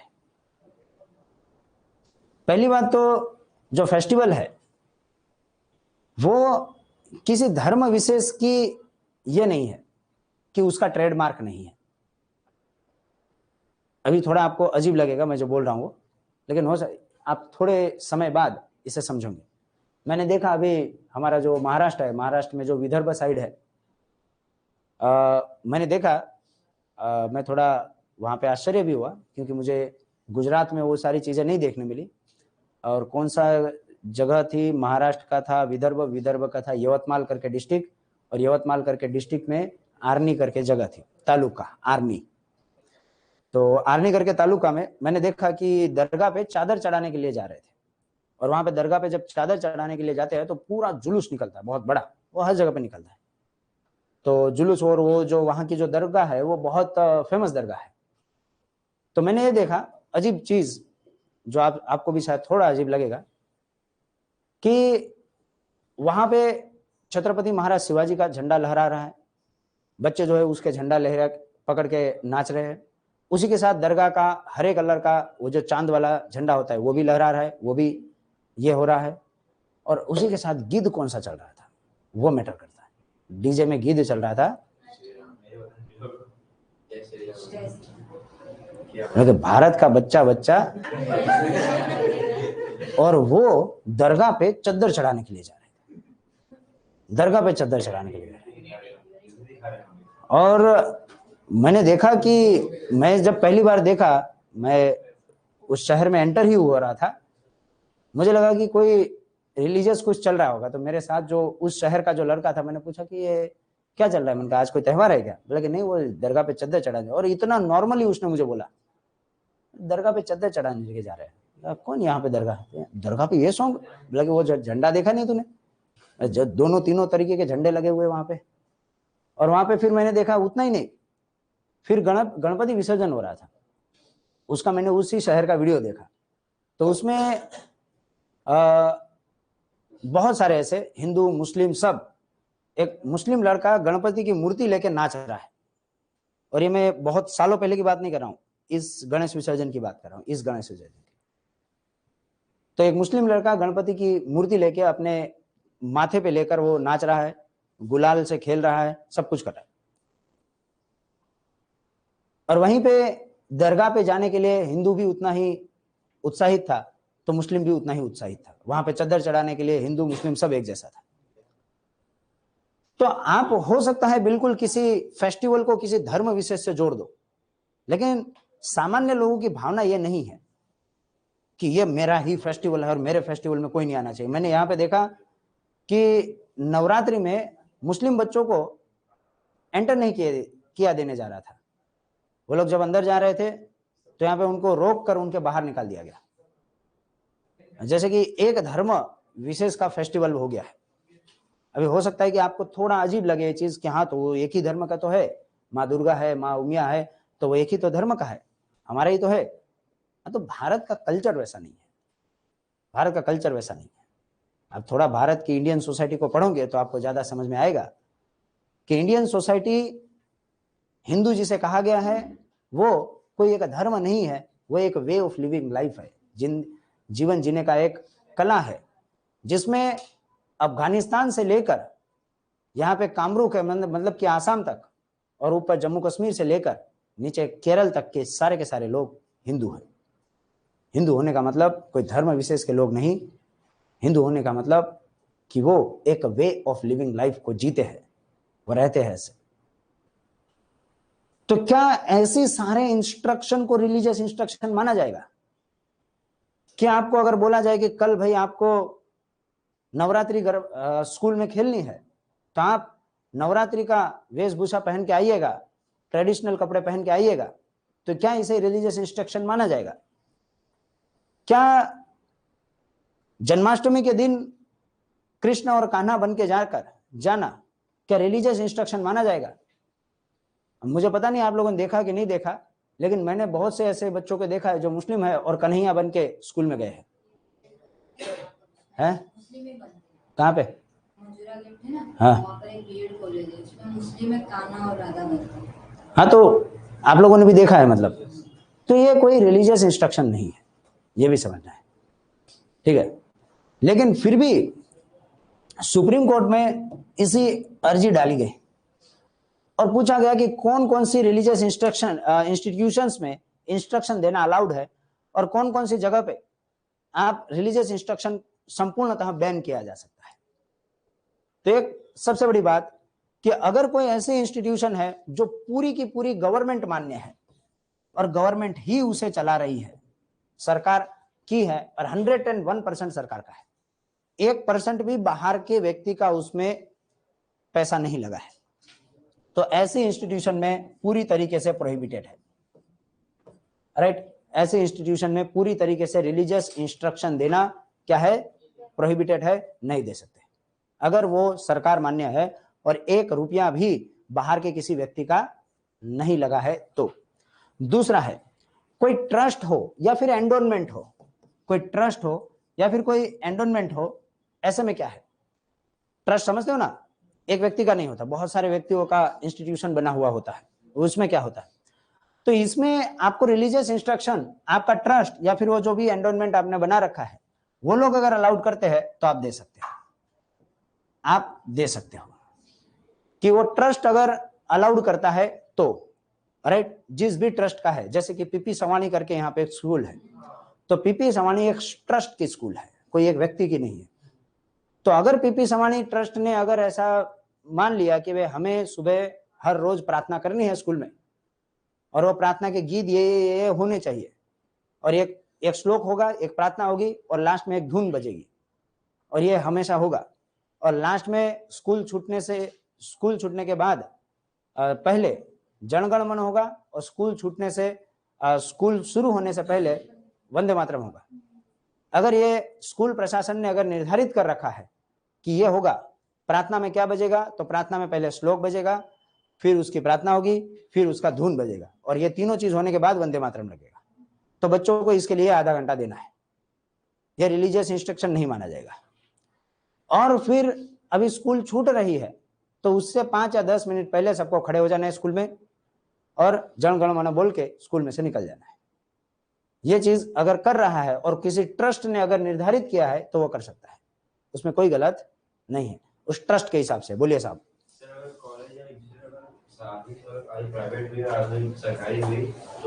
हाँ तो आएगा ना, अभी 2 बाकी है ना, अभी 2 बाकी है, कहाँ बाकी खत्म हुआ। अगर समझ लीजिए कोई ऐसी इंस्टीट्यूशन है जो सरकार से मान्यता प्राप्त है, राइट, गवर्नमेंट की सिर्फ और सिर्फ मान्यता प्राप्त है, मतलब कि उनको गवर्नमेंट की क्या मिल रखी है, परमिशन मिल रखी है, राइट, तो ऐसी रिलीजियस ऐसी एजुकेशनल इंस्टीट्यूशन वो स्वैच्छिक तरीके से, मतलब कि वॉलंटरी तरीके से उन चीजों को रख सकते हैं, मतलब कि वो उनकी पॉपुलेशन देखकर, मतलब कि स्कूल की पॉपुलेशन देखकर, समझ लीजिए कि स्कूल में 30% लोग जैन है, 20% लोग बुद्ध है, 30% लोग वहां पे मुस्लिम है, और बाकी 30% लोग वहां पे समझ लीजिए कि हिंदू है। ऐसे बहुत सारे लोग मिले जुले वहां पे स्कूल में बैठे हुए हैं, कोई एक धर्म का व्यक्ति नहीं है। तो फिर वो, लेकिन उसको गवर्नमेंट की मान्यता प्राप्त है, वैसे इंस्टीट्यूशंस को अगर गवर्नमेंट की मान्यता प्राप्त है और अलग अलग धर्म के लोग एक जगह पे बैठे हुए हैं, बच्चे एक जगह पे बैठे हुए हैं, और उस स्कूल में वो लोग एजुकेशन ले रहे हैं, तो ऐसी इंस्टीट्यूशन में वो वॉलंटरी है। किसका वॉलंटरी है? जिसकी वो इंस्टीट्यूशन है उसका वॉलंटरी है। किसी स्कूल की, वो स्कूल जिसकी है, वो लोग चाहे तो उस धर्म को, उस धर्म विशेष की सूचनाओं को लागू करवा सकते हैं। वो कह सकते हैं, उनके ऊपर है कि वो ऐसा भी बोल सकते हैं, भाई देखो सोम मंगल जो है वो यहाँ पे सबसे पहले श्लोक लगेगा, फिर वो प्रार्थना होगी, फिर धुन बजेगी और वंदे मातरम होगा, लास्ट में जनगण मन होगा। फिर बुध और गुरु को जो है बुद्ध की टीचिंग बताई जाएगी सबको, बुद्ध ने क्या क्या बोला, तो बुद्ध की कहानियां बताई जाएगी, बुद्धम शरणम गच्छामि, धम्मम शरणम गच्छामि, सबको ऐसा कराया जाएगा और चालू हो जाएगा ओम बुद्धम शरणम गच्छामि, ऐसे चालू हो जाएगा। फिर जान हो सकता है कि शुक्रवार को वहां पे हमारे इसके नमाज के कुछ कलमे जो है वो पढ़ा के सुनाई दी जाए कि भाई शुक्रवार है, जुम्मा है, और जुम्मे के दिन आपको नमाज की इस कलम का क्या मतलब है उसके बारे में बताया जाए, और वहां पे सुनाया जाए कि ला अल्लाह इल्लल्लाह मोहम्मद रसूल अल्लाह, ऐसे कुछ कविताओं का, ऐसे कुछ श्लोकों का कुछ वहां पे मतलब वहां पे सुनाया जाए। हो सकता है कि शनिवार को बजरंग बली का दिन हो तो सबको बोला जाए कि तेल लगा के नहीं आना है माथे में, कोई सर में तेल लगा के नहीं आएगा, और सब हनुमान चालीसा बोलेंगे, तो ऐसा भी हो सकता है। और वहां पे सब चालू हो गए जय हनुमान ज्ञान गुण सागर जय कपिस्तु ही लोग, ऐसा चालू कर दिया, राइट। तो ये हो सकता है, इसमें कोई गलती नहीं है, वो वॉलंटरी बेसिस पे है। अगर सारे धर्म के लोग एक जगह पे बैठे हुए हैं तो स्कूल के प्रशासन का खुद का निर्णय है कि वो प्रार्थना करवाए, वहां पे कुरान की कलमे याद करवाए, या फिर क्या जो भी करवाना है वो करवाए। लेकिन देखो उसमें एजुकेशन बाधित नहीं होना चाहिए।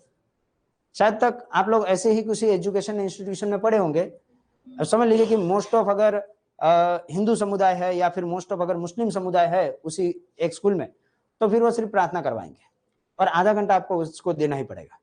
7 बजे की स्कूल 7:30 बजे तक आपको ये चीजें होगी, राइट। और फिर 7:30 से आपके लेक्चर चालू होते होंगे, ऐसा ही कुछ होता होगा, आधा घंटा ऐसा ही कुछ, ठीक है। और फिर लास्ट वाली इंस्टीट्यूशन, ऐसी इंस्टीट्यूशन जो सरकार से सहायता प्राप्त है, मतलब कि ऐसे कि सरकार से उनको ग्रांट मिलती है, ग्रांट फ्रॉम गवर्नमेंट, अगर सरकार से ग्रांट मिल रही है और किसी भी तरीके की सहायता मिल रही है, और लेकिन वो जो चला रहे हैं वो जो है वो प्राइवेट लोग है, प्राइवेट व्यक्ति है, जो चला रहे वो कौन है, प्राइवेट है, लेकिन वो प्राइवेट व्यक्ति जिनको सरकार से क्या मिलती है, ग्रांट मिलती है या फिर हेल्प मिलती है, इनको भी वॉलंटरी बेसिस पे उन सारी चीजों को अपनाने के लिए या फिर उन सारे इंस्ट्रक्शंस को देने के लिए वहां पे छूट दी गई है। वो चाहे तो उस इंस्ट्रक्शन को दे सकते हैं, वो चाहे तो उस इंस्ट्रक्शन के हिसाब से उनके स्कूल को चला सकते हैं, राइट। तो ये 4 अलग अलग तरीके की संस्थाएं हैं।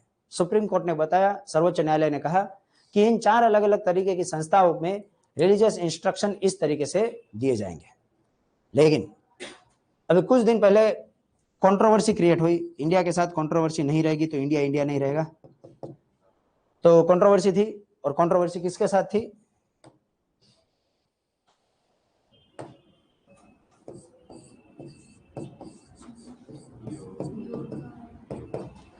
योगा को रिलीजियस इंस्ट्रक्शन माना जाएगा कि नहीं माना जाएगा, नहीं माना जाएगा।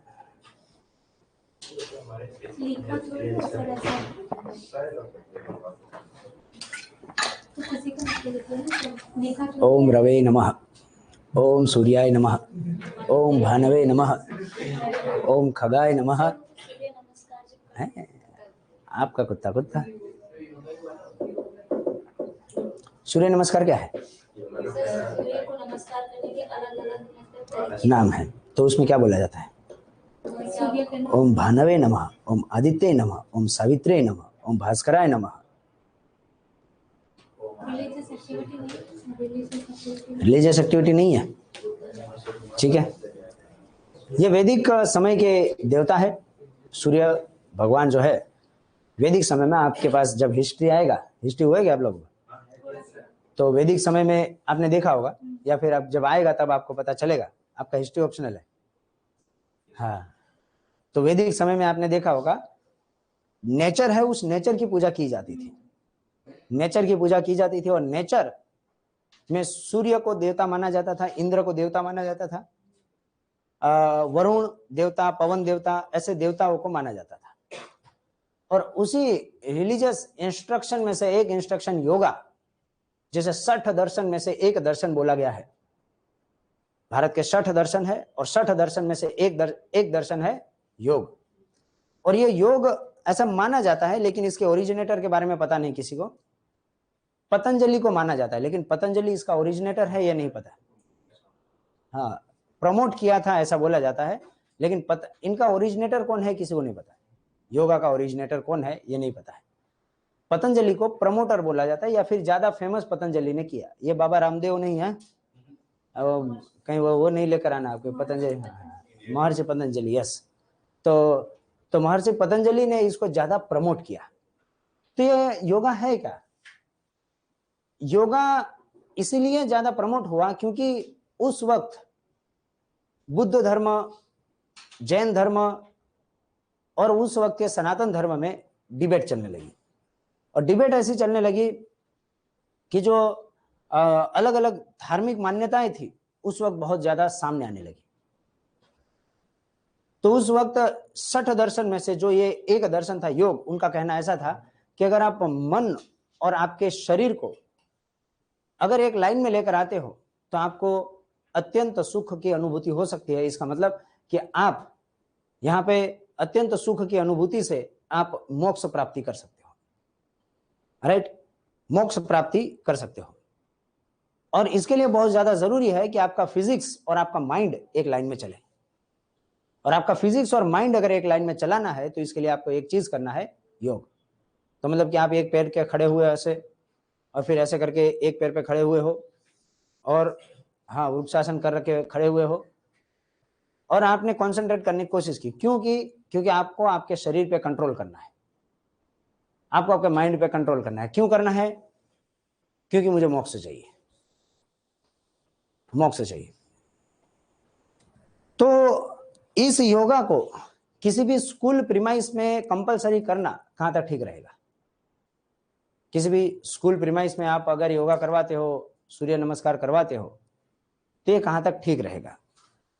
तो ऐसा है कि भारत सरकार ने इसे सिर्फ स्कूल प्रीमाइस में नहीं, यूनाइटेड नेशन के प्रीमाइस में भी करना चालू कर दिया है। अभी नरेंद्र मोदी गए थे यूनाइटेड नेशन में, तो आपको पता होगा कि यूनाइटेड नेशन में उन्होंने योगा किया, यस, वहां पे किया। तो क्या अभी इसको रिलीजियस इंस्ट्रक्शन माना जाए? तो उसमें थोड़े से चेंजेस और अमेंडमेंट ऐसे तरीके से कर दिए गए हैं कि आपको सूर्य नमस्कार करते वक्त नाम नहीं लेना है, राइट, नाम नहीं लेना है। आपको सिर्फ श्वास अंदर और बाहर निकालनी है। कुछ ऐसे पोजीशन होते हैं, समझ लीजिए आपने ऐसे ऐसे करके नमस्कार किया, तो आपने श्वास अंदर लिया, फिर आपने जब झुके नीचे तो आपने श्वास छोड़ा, फिर आपने वापस से ऐसे करके ऊपर की तरफ देखा तो आपने श्वास अंदर लिया जोर से, फिर आपने श्वास को छोड़ा, श्वास अंदर लिया, छोड़ा। और 12 के 12 आसन आपको कभी श्वास अंदर लेना है, बहुत ज्यादा अंदर लेना है, कभी ज्यादा आपको बहुत ज्यादा बाहर छोड़ देना है। तो आपको कोई सूर्य भगवान के नाम लेने की जरूरत नहीं है। फिर दूसरा कि वो अनुलोम विलोम करवाया जाता है, तो फिर अनुलोम विलोम क्या है? तो अनुलोम विलोम में भी आपको ओम नहीं बोलना है। स्कूल में जब आपको करवाया जाएगा तो ओम नहीं बोलना है, क्या करना है? ऐसे करना है, राइट। तो इसे रिलीजियस इंस्ट्रक्शन नहीं माना जाएगा, राइट, इसे रिलीजियस इंस्ट्रक्शन नहीं माना जाएगा। आप इसे किसी को भी ऐसे जबरदस्ती से ओम नहीं बुलवा सकते। ये आर्टिकल 28 का क्या हो जाएगा? एक तरीके से उल्लंघन हो जाएगा, ठीक है। चलिए लिख लेते हैं, पहले लिख लीजिएगा article 28, freedom from attending religious instruction, freedom from attending religious instruction, धार्मिक सूचनाओं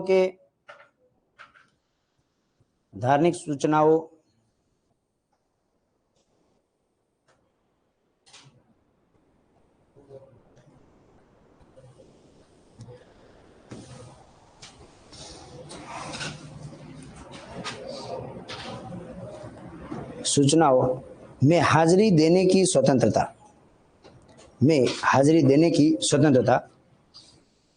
उसमें नेक्स्ट पॉइंट में लिखेगा no religious instruction shall be provided, no religious instruction shall be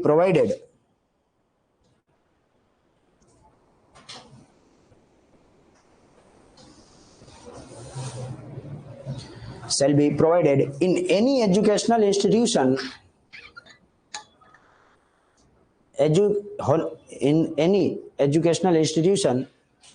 which is wholly maintained out of state fund.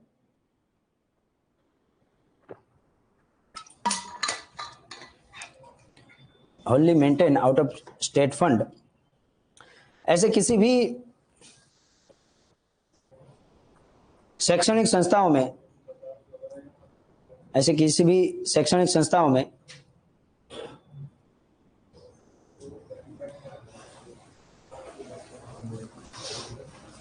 धार्मिक सूचना प्रदान नहीं की जा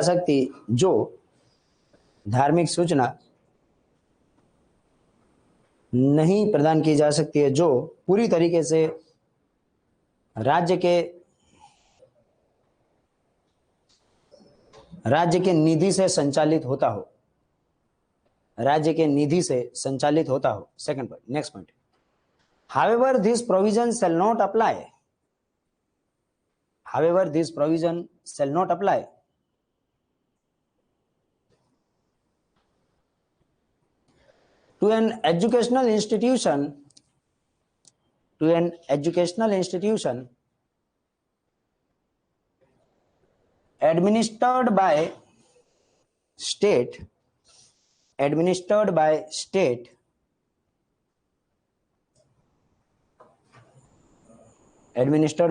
state under any endowment, endowment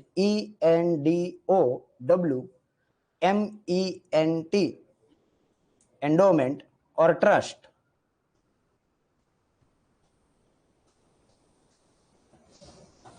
हालांकि यह प्रावधान राज्य द्वारा प्रशासित, लेकिन ट्रस्ट के किसी भी बंदोबस्ती के तहत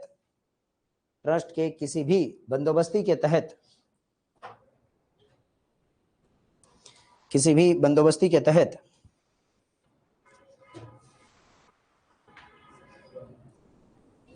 स्थापित शैक्षणिक संस्थाओं पर लागू नहीं होगा।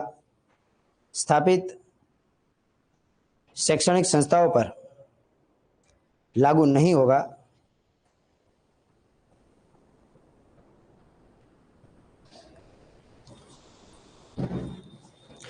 जिसमें ऐसे संस्थानों में धार्मिक शिक्षा प्रदान करने की आवश्यकता, ऐसे संस्थानों में धार्मिक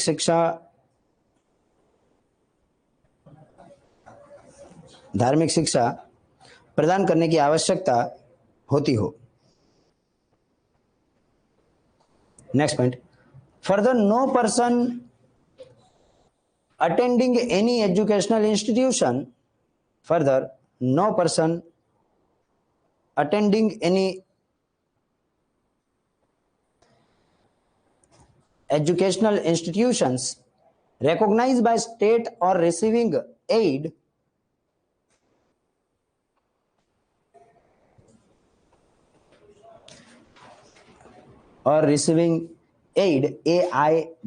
aid out of state fund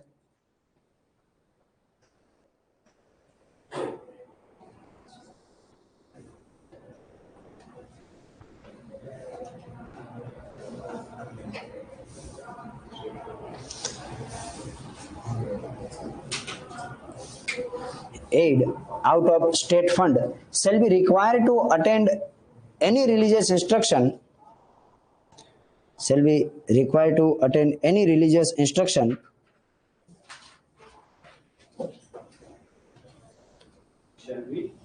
required to attend any religious instruction or worship in that institution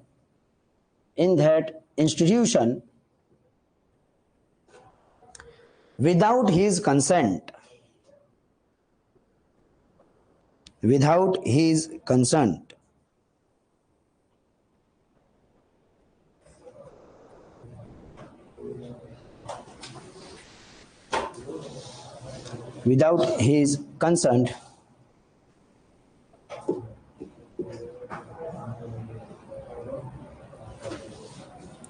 In case of minor, the consent of his guardian.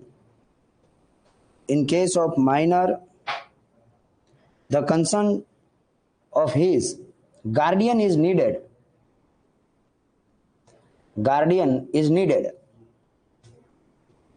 Thus Article 28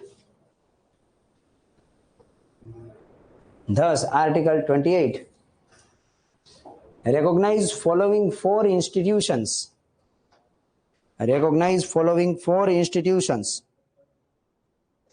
इसके अलावा राज्य द्वारा मान्यता प्राप्त किसी भी शैक्षणिक संस्थान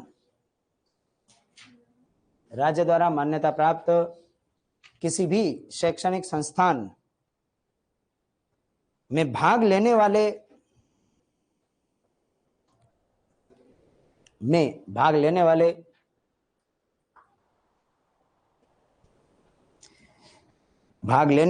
या राज्य की निधि से सहायता प्राप्त करने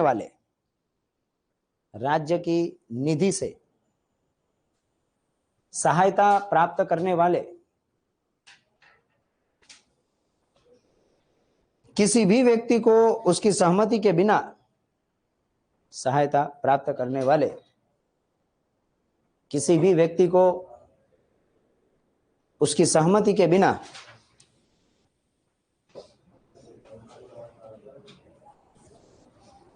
उस संस्थान में किसी भी धार्मिक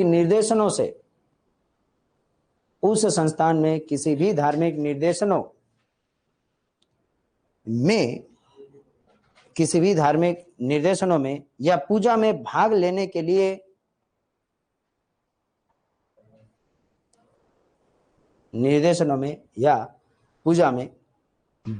के लिए उसकी अनुमति के बिना बाध्य नहीं ठहराया जा सकता, बाध्य नहीं ठहराया जा सकता।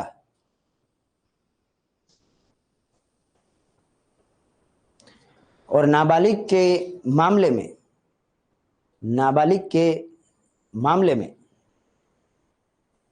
नाबालिग के मामले में उनके अभिभावक की सहमति आवश्यक है। नाबालिग के मामले में उसके अभिभावक की अनुमति आवश्यक है।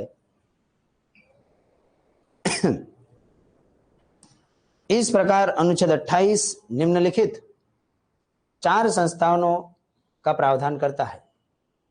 अनुच्छेद 28 निम्नलिखित 4 संस्थानों का प्रावधान करता है।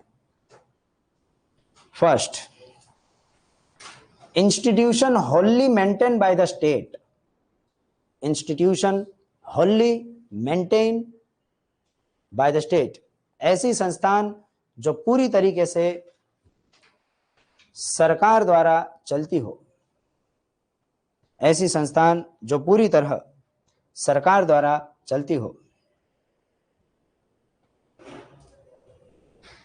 उसके सामने लिखिए, religious instruction is completely prohibited, religious instruction is completely prohibited, धार्मिक सूचनाओं को पूर्णतः प्रतिबंधित किया गया है। उसके सामने धार्मिक सूचनाओं को पूर्णतः प्रतिबंधित किया गया है। Second, institution administered by state but, institution administered by state but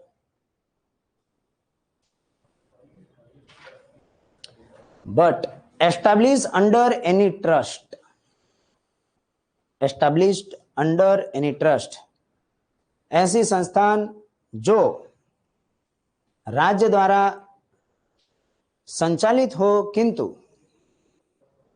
राज्य द्वारा संचालित हो किंतु ट्रस्ट द्वारा स्थापित हो, ट्रस्ट द्वारा स्थापित हो।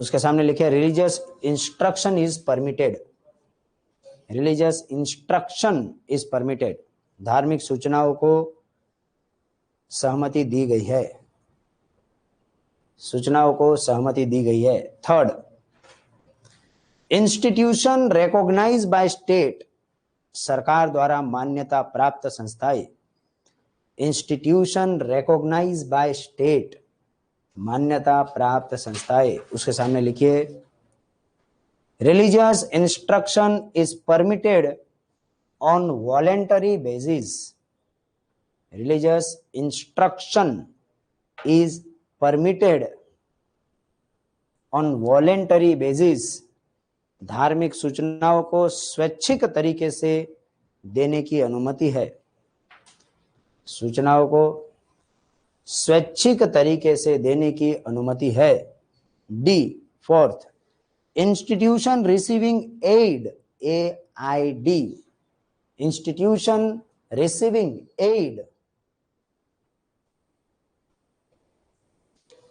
एड फ्रॉम द स्टेट, ऐसी संस्थान जो सरकार की तरफ से सहायता प्राप्त करती हो,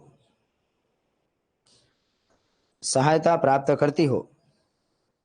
उनके सामने लिखिएगा, the religious instruction is permitted on the voluntary basis, धार्मिक सूचनाओं को स्वैच्छिक तरीके से देने की अनुमति है।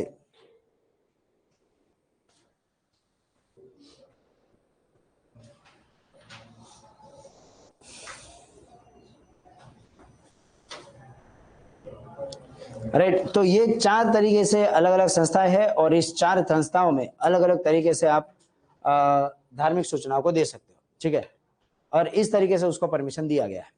अभी हम महत्वपूर्ण चीजों पे आते हैं कि जो इसके बेसिस पे हमने जो किया कि जो इंडियन फॉर्म ऑफ सेकुलरिज्म जो मैंने आपको शुरुआत में बताया और वेस्टर्न फॉर्म ऑफ सेक्युलरिज्म, इसमें डिफरेंस क्या है? अगर आप देखने जाओगे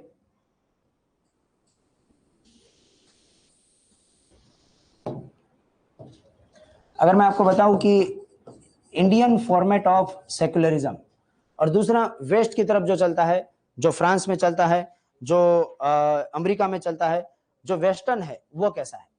तो एक वेस्टर्न फॉर्म ऑफ सेक्युलरिज्म, ये दोनों सेक्युलरिज्म में क्या डिफरेंस है?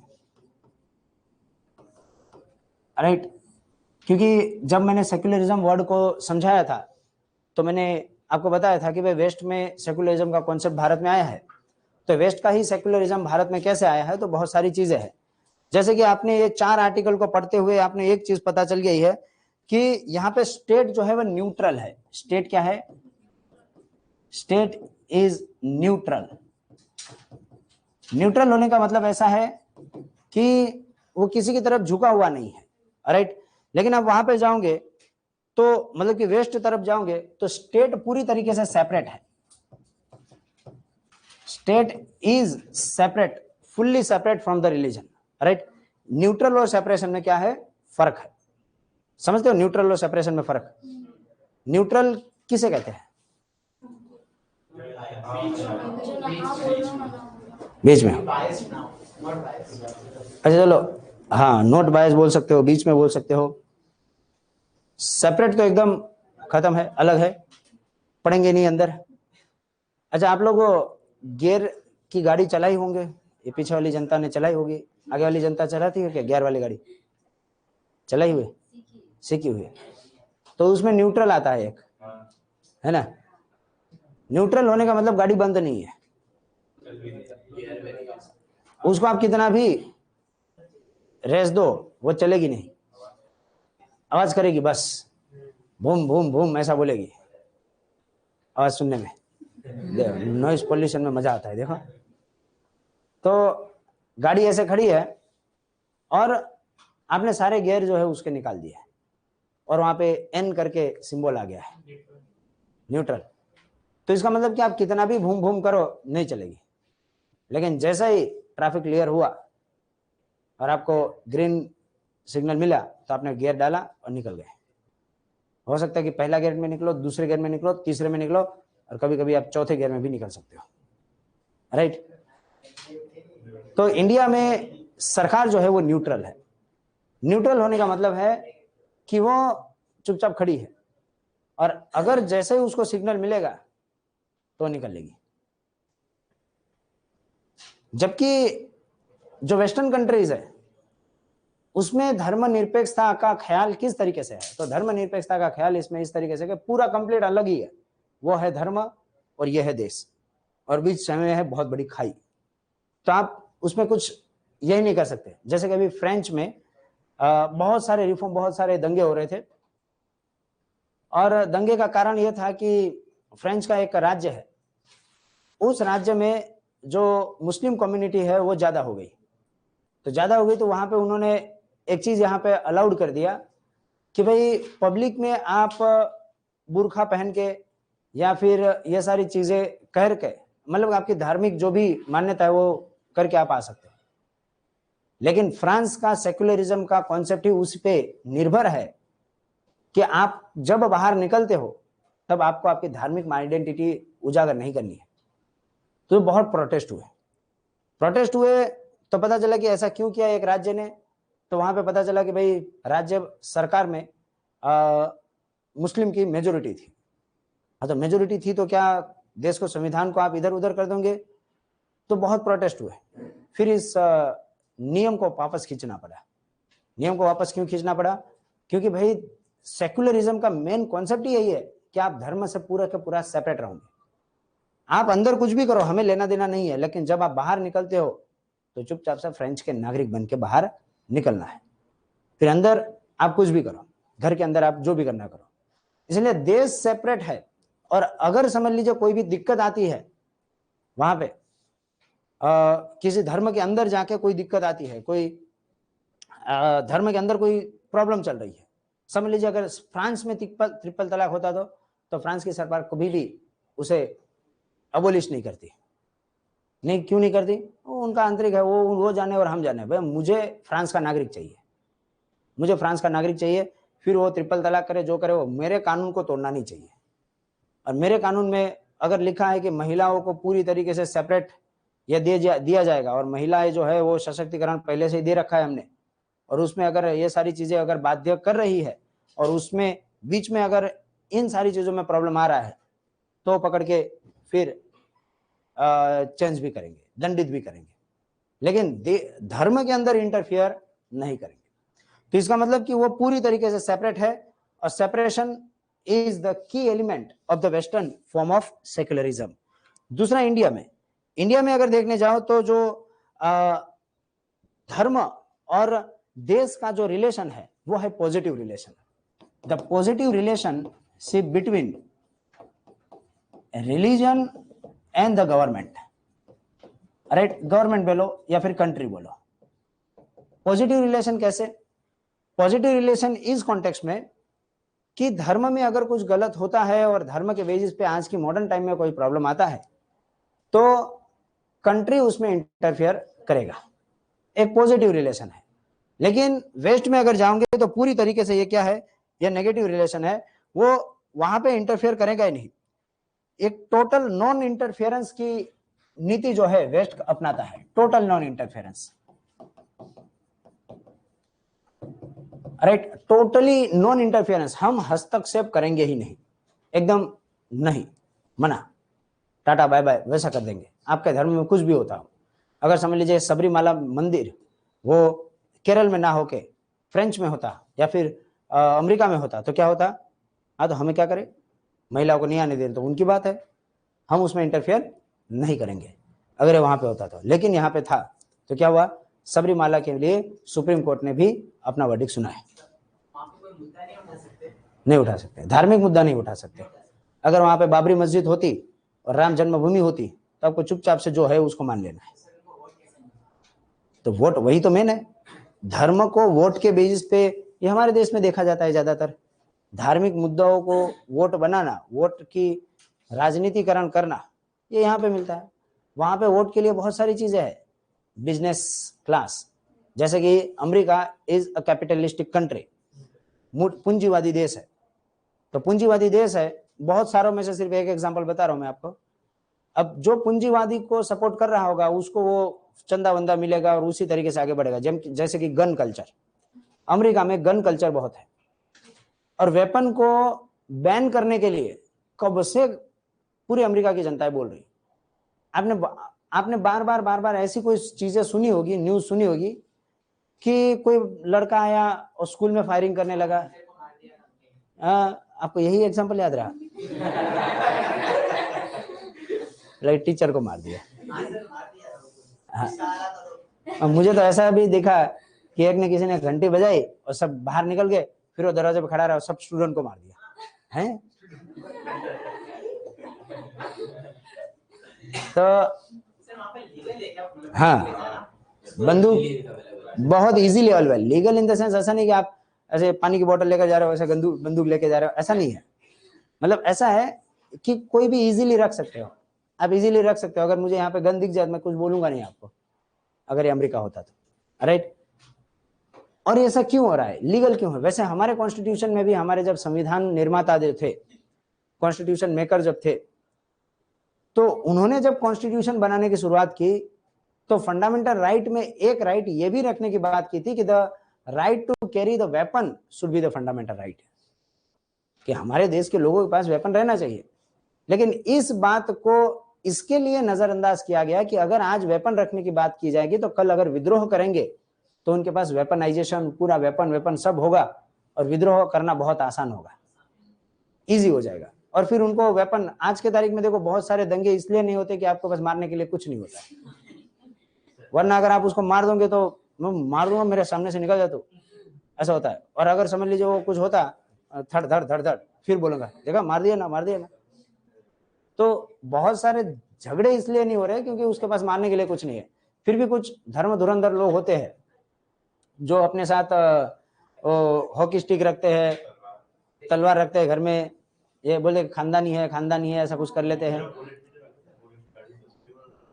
हाँ बांध के रखते हैं। 4 व्हील में अगर आप बहुत दूर तक जा रहे हो, ट्रैवलिंग कर रहे हो, तो आपके साथ डंडा रखते हो, हॉकी स्टिक रखते हो, ऐसा कुछ रखते हो। लेकिन ऐसा आप बहुत ज्यादा दिन तक नहीं कर सकते चुपके चुपके। भारत में नहीं कर सकते। अमेरिका में, यूएसए में गन कल्चर बहुत मेन है। हाँ तो क्यों है? क्योंकि ये वोट बैंक की राजनीति है अमेरिका में। ट्रंप की तो हिम्मत ही नहीं हुई कि वो वेपन को बैन कर सके। क्यों? क्योंकि वेपन इंडस्ट्री वाले बहुत ज्यादा पैसे जो है सरकार को देते हैं, और ये एक तरीके से ऐसा माना जाता है कि ये चीज जो है वो लीगल है। मतलब जो लॉबिंग होती है, इसे लॉबिंग कहते हैं, लॉबिंग। तो जो लॉबिंग होती है अमेरिका में वो लीगल है, कि अगर आप बिजनेस ग्रुप से पैसे ले रहे हो तो उसमें कोई दिक्कत की बात नहीं है।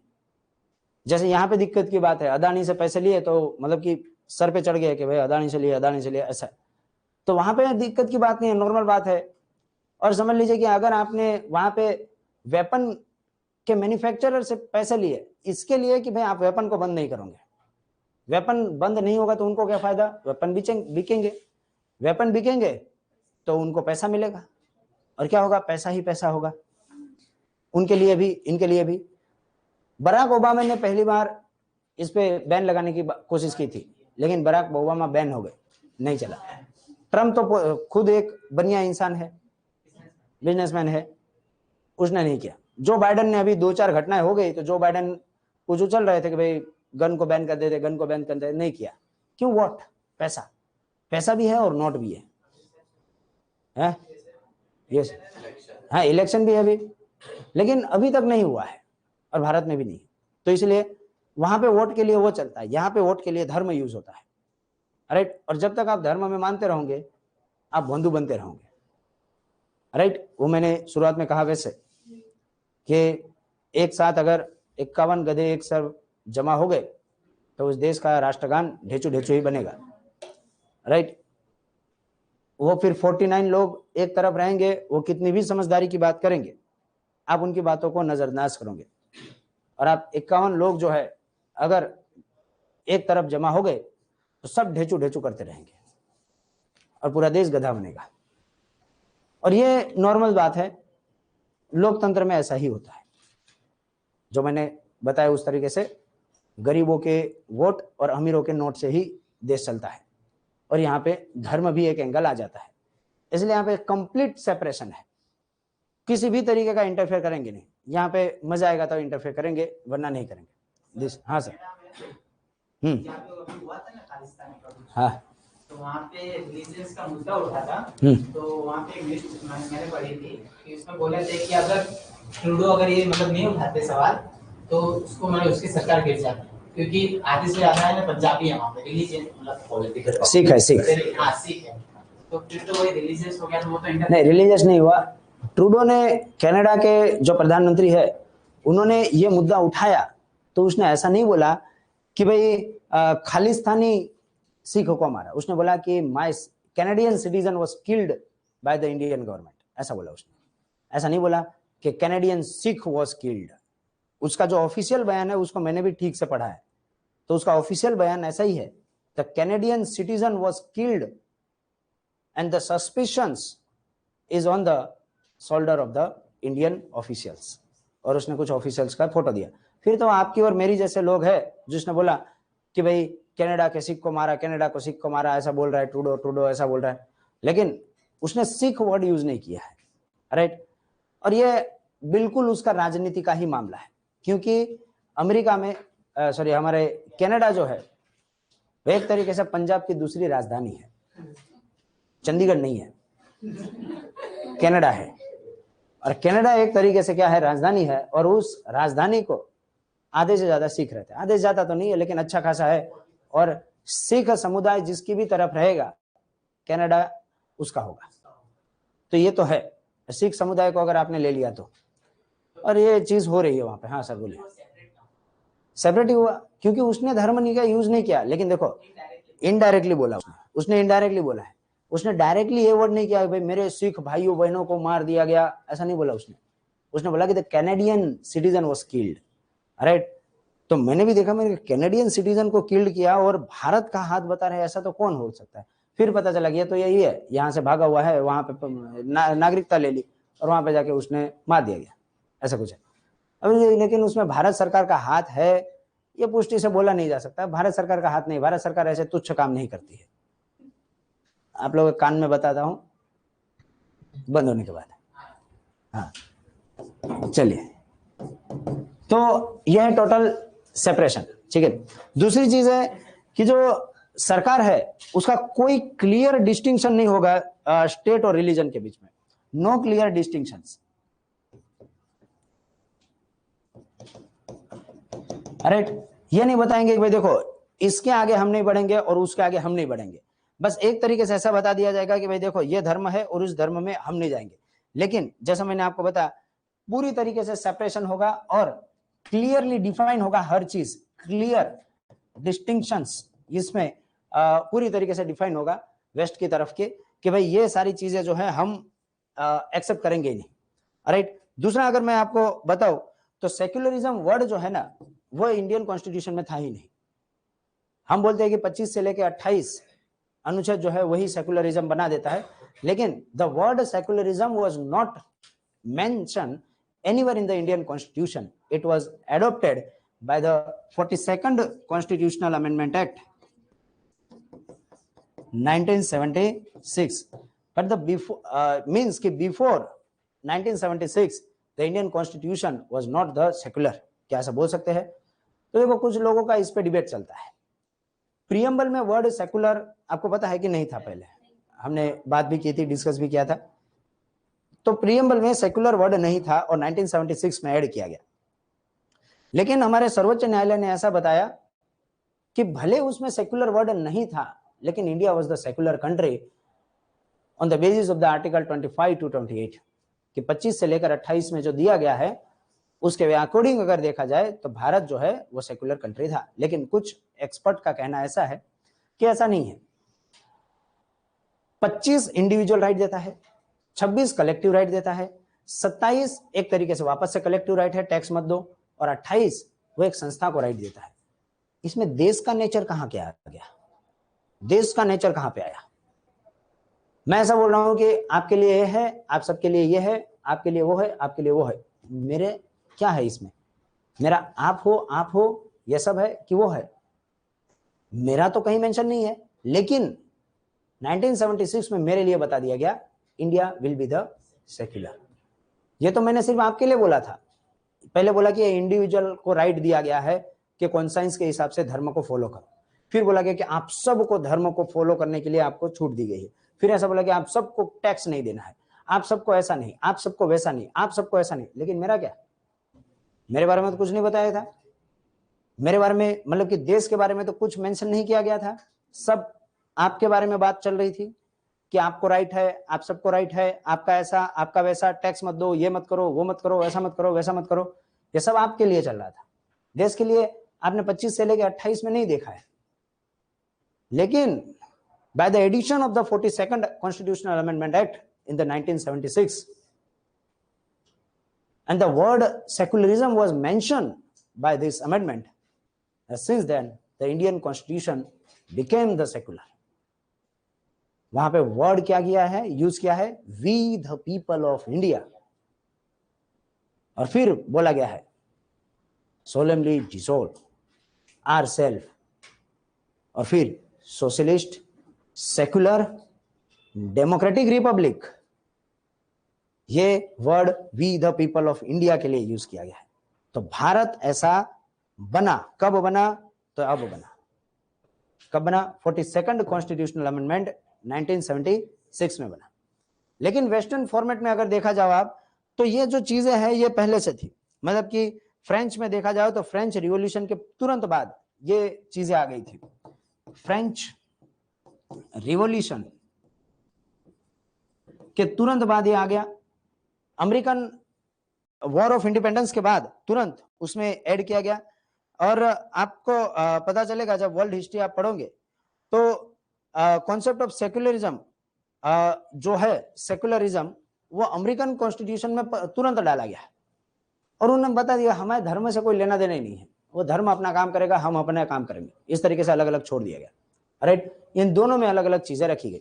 चलिए एक काम करते हैं, पहले इसको लिख लेते हैं। आप इसी तरीके से टेबल बनाइए, इसी तरीके से टेबल बनाइए, और उसमें कुछ चीजें लिख लिया क्या आप लोगों ने? अरे वाह, तो एक पॉइंट ये सारी चीजें लिखिए। चलो आप लोग समझदार हो। और एक छोटी सी चीज है कि स्टेट जो है एक फाइनेंशियल एड दे सकता है, फाइनेंशियल एड जो है वो दे सकता है। मतलब कि एड मतलब क्या? सहायता, राइट। वित्तीय सहायता स्टेट दे सकता है। और जो यहाँ पे पर्सनल लॉस जो चलते हैं, किसके personal law? Religious personal law. अगर मैं देश की बात करूं, रिलीजियस पर्सनल लॉ अगर चलते हैं तो रिलीजियस पर्सनल लॉ में सरकार इंटरफेयर कर सकती है।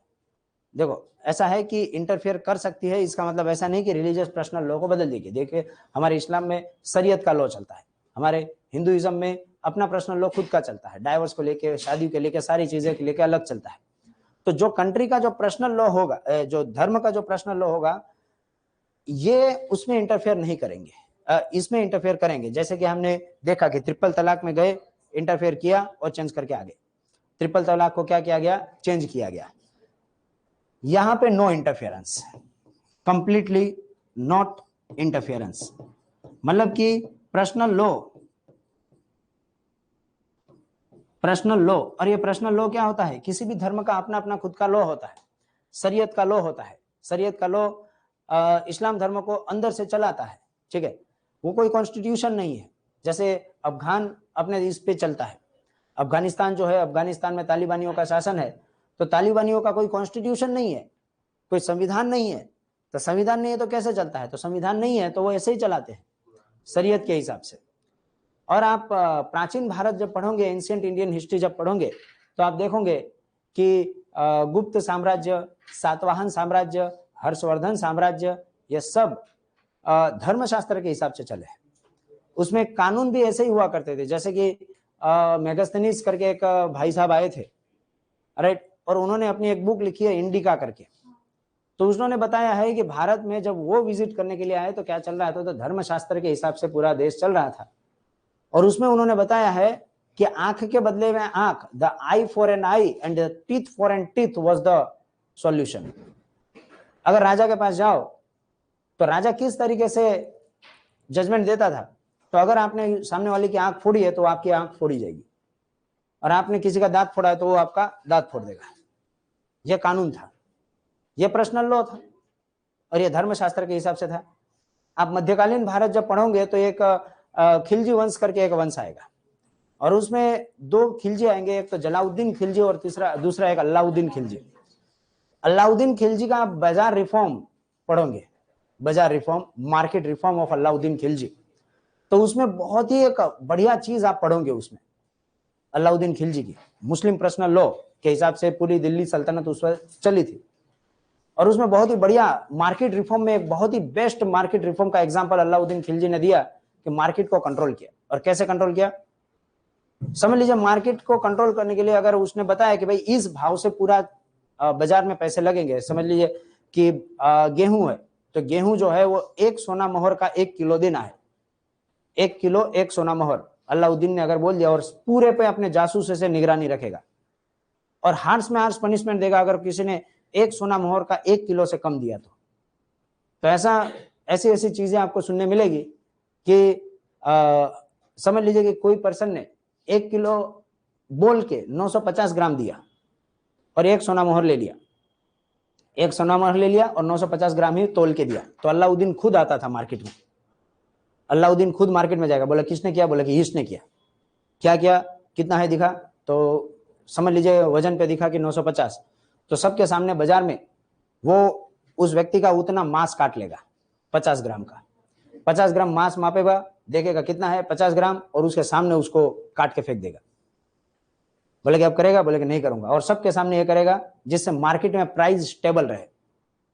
थोड़ा हार्श लगेगा आपको, लेकिन जो बोलते हैं कि ग्राहक बाजार का राजा है, तो ग्राहक को बाजार का राजा अलाउद्दीन खिलजी ने बनाया कि बाजार में जब ग्राहक जाए तो उसी भाव से उसे प्रोडक्ट मिले जिस भाव से राजा ने तय किया है या फिर तंत्र ने तय किया है। तो ये तरीका गलत है लेकिन ऐसा था। तो ये ऐसा क्यों था, ऐसा कानून क्यों था? क्या आज ऐसा होता है कि आप बाजार में कोई चीज लेने जाओ और आपके साथ धोखाधड़ी हो गई तो क्या उस सामने वाले का उतना मांस तोड़ दिया जाए या उसकी उंगली तोड़ दी जाए? ऐसा तो नहीं होता है। तो ये उस वक्त के शरीयत का लॉ था, तो उसके हिसाब से वो पर्सनल लॉ था, तो उस हिसाब से वो चलता था।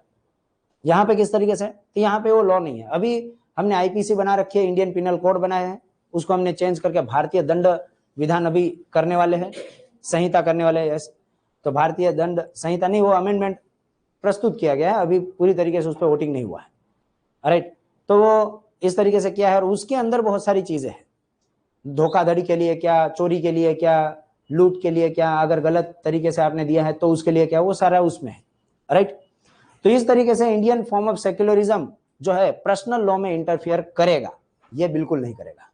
राइट, जैसे हमने ट्रिपल तलाक में किया, सबरीमाला में किया, जियो पारसी योजना लेकर आए तो पारसियों में भी किया, जैन में संथारा को भी बैन किया, यहाँ पे नहीं करेंगे। यहाँ पे संथारा वंथारा बोले घर में मरो, जाओ घर में मरो, मर जाओगे तो फिर लास्ट बोलना हम वहां पे दफना देंगे आपको, घर में जाओ, घर में संथारा करो, घर में ये करो, घर में वो करो, मौज करो, जाओ घर में। यहाँ पे बाहर निकल के संथारा वंथारा मत करना, और बाहर निकल के ये सारी चीजें वेस्ट में नहीं करना है। ठीक है, तो this is the secularism and the difference between Indian secularism and the western secularism.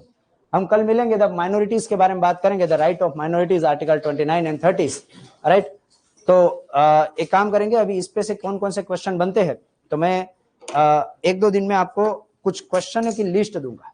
ठीक है, क्वेश्चनों की लिस्ट दूंगा और एक आधा क्वेश्चन में एक बार पूरा ये सेक्युलरिज्म को पढ़ लीजिएगा आप, यहाँ से भी पढ़िएगा, लक्ष्मीकांत में से भी पढ़िएगा, अच्छी तरीके से तो एनसीईआरटी में से पहले पढ़िएगा। एनसीईआरटी आपने पढ़ ही लिया होगा, लेकिन वापस से उसको रिवीजन कीजिएगा पूरा सेक्युलरिज्म वाला। 11th में से सेक्युलरिज्म का पूरा बेस्ट टॉपिक दे रखा है, पूरा एक चैप्टर दे रखा है, तो उसको पूरा अच्छी तरीके से पढ़ लीजिएगा। यही सारी है जो हमने 2 दिन में कल बात की है। आपने पता चला होगा कि मैंने सिर्फ 2 दिन सेक्युलरिज्म पे डाला है, क्योंकि इस पे हर साल क्वेश्चन बनता है। राइट, कभी कभी बहुत इजी क्वेश्चन बन जाएगा कि भाई कि कौन सा आर्टिकल है, क्या है, वो आपको बहुत इजी पूछ लेंगे, या फिर कभी कभी ऐसा होगा कि आपको मेंस में उस तरीके का क्वेश्चन पूछ लेंगे। जैसे कि मैंने जब मेंस दिया था तो पहला ही क्वेश्चन मेरे सामने आया था पार्ट 2 में, तो बताओ what is the difference between French secularism and the Indian secularism 2019 का। जब मैंने उस वक्त 2019 या 18 का था, तो उसमें पहला ही क्वेश्चन था, पहला या दूसरा क्वेश्चन था कि what is the difference between the Indian form of secularism and the French form of secularism. तो मैं तो वो क्वेश्चन आपको लिखाऊंगा नहीं, क्योंकि मैंने तो पूरा वेस्ट करवा दिया है, मैं उसको अलग तरीके से आपको लिखवाऊंगा। मैं आपसे रिक्वेस्ट करता हूं कि एक बार आप एनसीईआरटी को ठीक से पढ़ लीजिएगा, सेक्युलरिज्म वाला पूरा चैप्टर अलग से दे रखा है, 11th और 12th दोनों में है, और दूसरा 6th और 7th में से भी कर लीजिएगा, वो छोटा छोटा सा है। फिर इसमें से हमने जो क्लास नोट की वो, और फिर हमारी लक्ष्मीकांत, उसको भी एक बार देखिएगा, अभी के अभी खत्म कीजिएगा, क्योंकि जब आंसर राइटिंग करोगे तब वो उसमें आपको कुछ नई नई चीजें लिखनी पड़ेगी। ठीक है, चलिए तो नेक्स्ट लेक्चर में मिलते हैं।